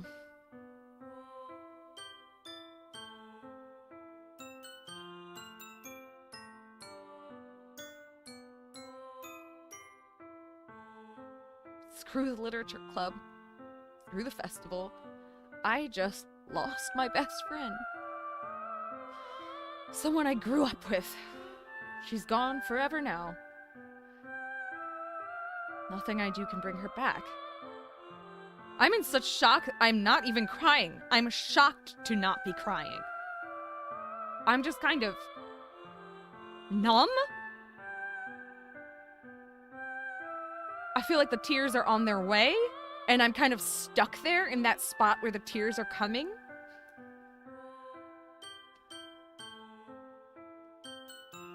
This isn't some game where I can reset and try something different. Oh my god! But I had only one chance, and I wasn't careful enough. And now I'll carry this guilt with me until I die. Nothing in my life is worth more than hers. But I still couldn't do what she needed from me. And now, I can never take it back. Never. Never. Never, never, never. Holy shit. And? Fuck! Excuse me? I am so confused!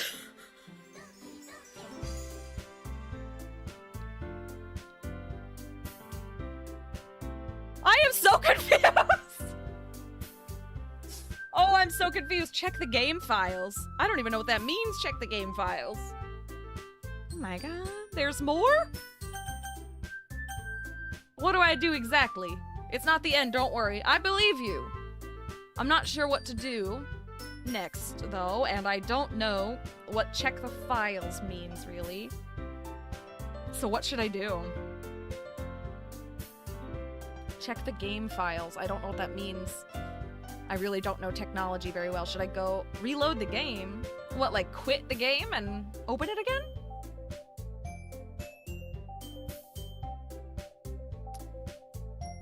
Sayori's characters... I am on Steam, yes. I am on Steam.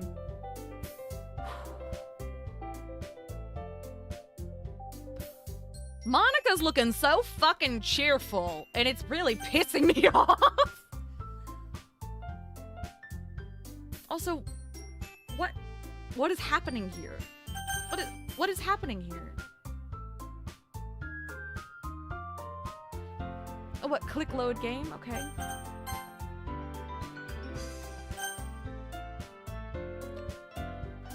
I mean, all that does is take me to the last save. Am I supposed to go back to my last save? Oh, fuck. Oh, fuck. This is like... Ugh. This game, like, broke my heart. Okay. This does feel like a good stopping point, but I do want to see what you're talking about first. Right-click game, properties, installed files. All right, let's see.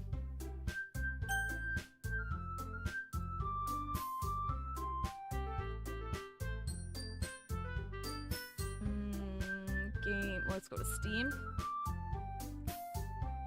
And then what do I do? Oh my god, technology is not my thing. Can you tell? Browse local files. Okay. I've got the local files folder open. Let's see. Oh, now I gotta go back to my chat though, because you guys are helping me out. Oh my god, I'm gonna cry.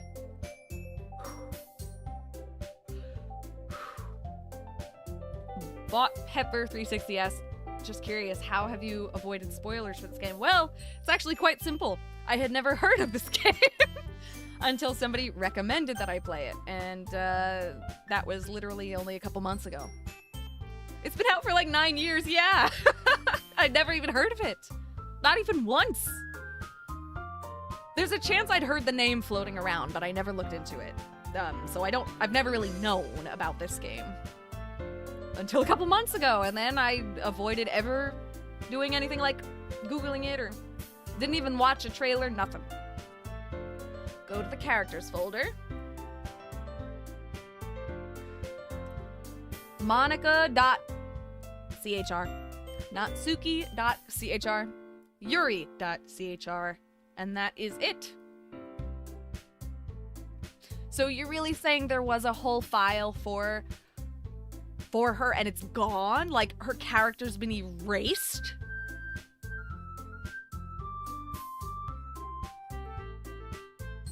I think my brain is breaking, you guys. I think my brain is breaking.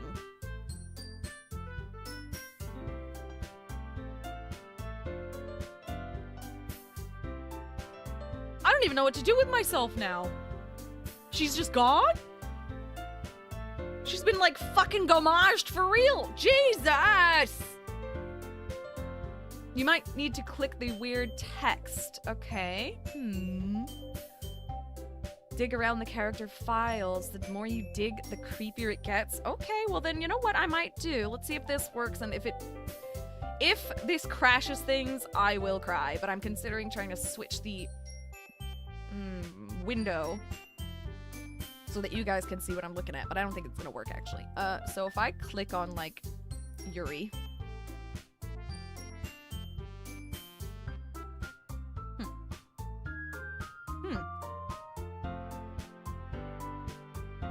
Select an app to open this, I don't know what kind of a file this is. Windows Media Player? Is this a video? I guess. Selected file has an extension that is not recognized by Windows. Okay. I don't know what I can do here. I can't really dig in these files. Or at least not in the character files. I can only look at them as little icons. But if I click on game... Cache... Python packages, saves. Yuri's file is encrypted in base 64. So this is suddenly we're getting into like tech stuff that no one except a computer person would ever think to do. So if you're not a computer person who would never think to do this kind of thing, is that the end of the game for most people? Like, did most people just stop here? What am I supposed to do? How do I actually keep playing the game? Is there a way to actually keep playing the game? Everyone keeps saying there's more, so I feel like there's no way that's actually it. But I don't know how to actually keep playing. You just check for image files and text files? Image files and text files. Okay.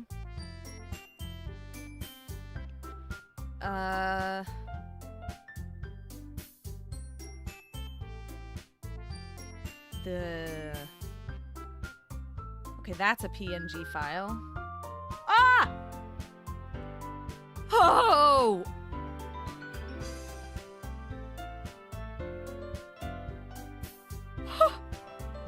Oh my god, there has to be a way to show you guys this. Holy fuck. Oh my god, I think it might have worked. Fuck!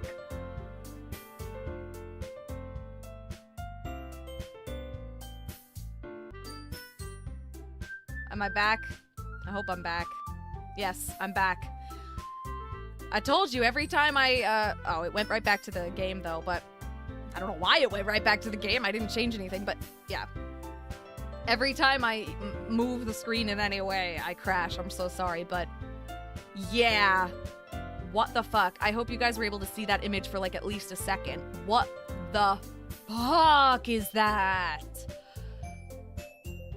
A certain Doki that shall not be named might be behind this. Uh-oh. I'm really scared. I kind of don't trust Monica right now. I'm not gonna lie. Click the jumbled text to continue. Oh, really? Click the jumbled text? I was wondering about the jumbled text.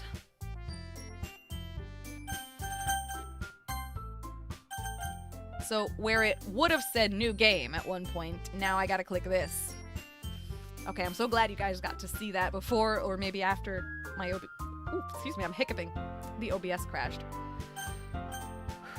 Let's click it. Yeah!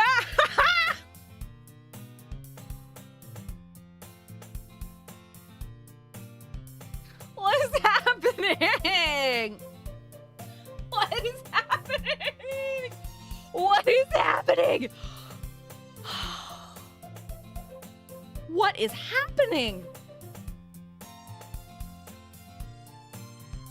This is the beginning of the game. This is the beginning of the game. It's supposed to happen. Don't worry. This is bonkers. And it's painful to now be reminded of the fact that the game begins with you seeing Sayori running towards you, and it's phrased, I see an annoying girl running towards me from the distance. Wow. Oh, Crimson says, yeah, now you should keep the files open as you continue to play to see if any new images or text files get added. Other than that, you play as normal. This is crazy. I'm so excited, and this does feel like the perfect time to stop for the day, so that is a really good suggestion. Thank you so much for that. I cannot believe how this game ended up going. It took such a turn, and I knew it was gonna take a turn, just because the only thing I knew about this game, even going in, was it gets weird. That was it. It gets weird, and I heard it might have a horror element, and that was it. But I somehow just did not expect it to hurt that much. That was quite a turn. Did you read the traceback text file yet? No. Yeah, Christy's seeing the horror element now too, yeah. And there's a lot more. Oh my god, I'm scared and also stoked. This game is kind of like blowing my mind. I don't have a better phrase for it. It's just kind of got my brain in this sort of short-circuited, confused place. Like, where am I? What's happening, you know? I feel so shocked and like numb. I'm gonna make a save. Oh my god, page 1. Yeah, all my saves are gone now. Because technically it, like, starts again. This is so insane. Oh my god, this is so insane. This is so insane. Oh, good night to those of you who are leaving. I hope that you have a wonderful time, whatever you're up to next. Whether it's sleep or something else. Mwah. Thank you so much for hanging out with me today. I'm like numb. I'm literally just, I don't know what to do with myself right now. Don't hang us there, please. I'm so sorry. I'm so sorry. We've been going for 3.5 hours though, and it has gotten kind of late for me, so I am gonna have to go now, which is so unfortunate. But after all of this, I promise I won't leave you hanging for more than a week. Last time, I tried to do it 1 week later, and I failed miserably. I failed miserably. Too many things were going on, and I pushed it forward, but not this time. Oh my god, wait. I'm gonna grab my phone.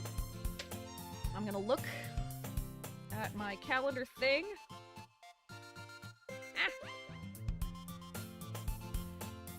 I'm farsighted, don't mind me. Yes. Next Tuesday, I got nothing happening. So same time, same place, and I am so excited. This is bananas. Absolutely fucking bananas. I'm so excited. Whew. That was a crazy session, right? I'm so glad you could be here for some of it too. It's crazy. The stream was fun. I'm so glad I had so much fun. This was awesome. Gosh, remember to look at the traceback text document before leaving. Good idea. Ooh. Traceback. I see. Text document. I'm sorry, but an uncaught exception occurred. While running game code file renp common o start whatever, things that don't make sense, tech things, and then eventually after some techie sounding things that I don't even want to bother saying because it's a lot of numbers and words that don't make sense together, you know how it is with computer things. It then says, restart top context. Oh geez, I didn't break anything, did I? Hold on a sec, I could probably fix this, I think. Actually, you know what? This would probably be a lot easier if I just deleted her. She's the one who's making this so difficult. Ahaha, well, here goes nothing. Full traceback. Full traceback, and then there's more techie things, files, the program files, you know, x86, Steam apps, blah, blah, blah. Keep scrolling.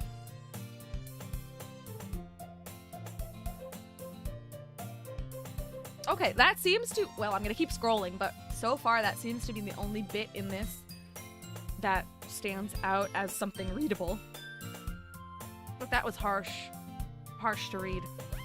Delete her? Are you serious? Oh my god. We all know who laughs as ha ha ha ha, ah ha ha ha, yeah. Need to let the game cook, Crimson says. It has been cooking, I see.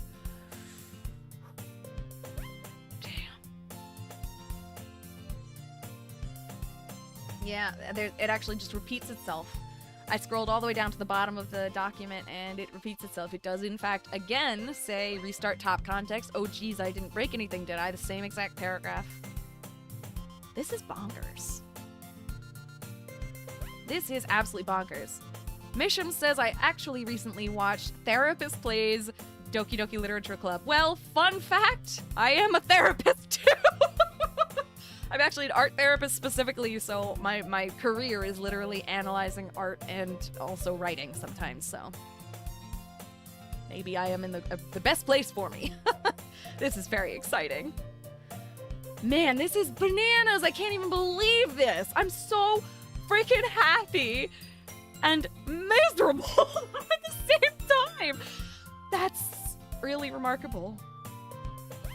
Anyway, yeah, it did get late, and this is a perfect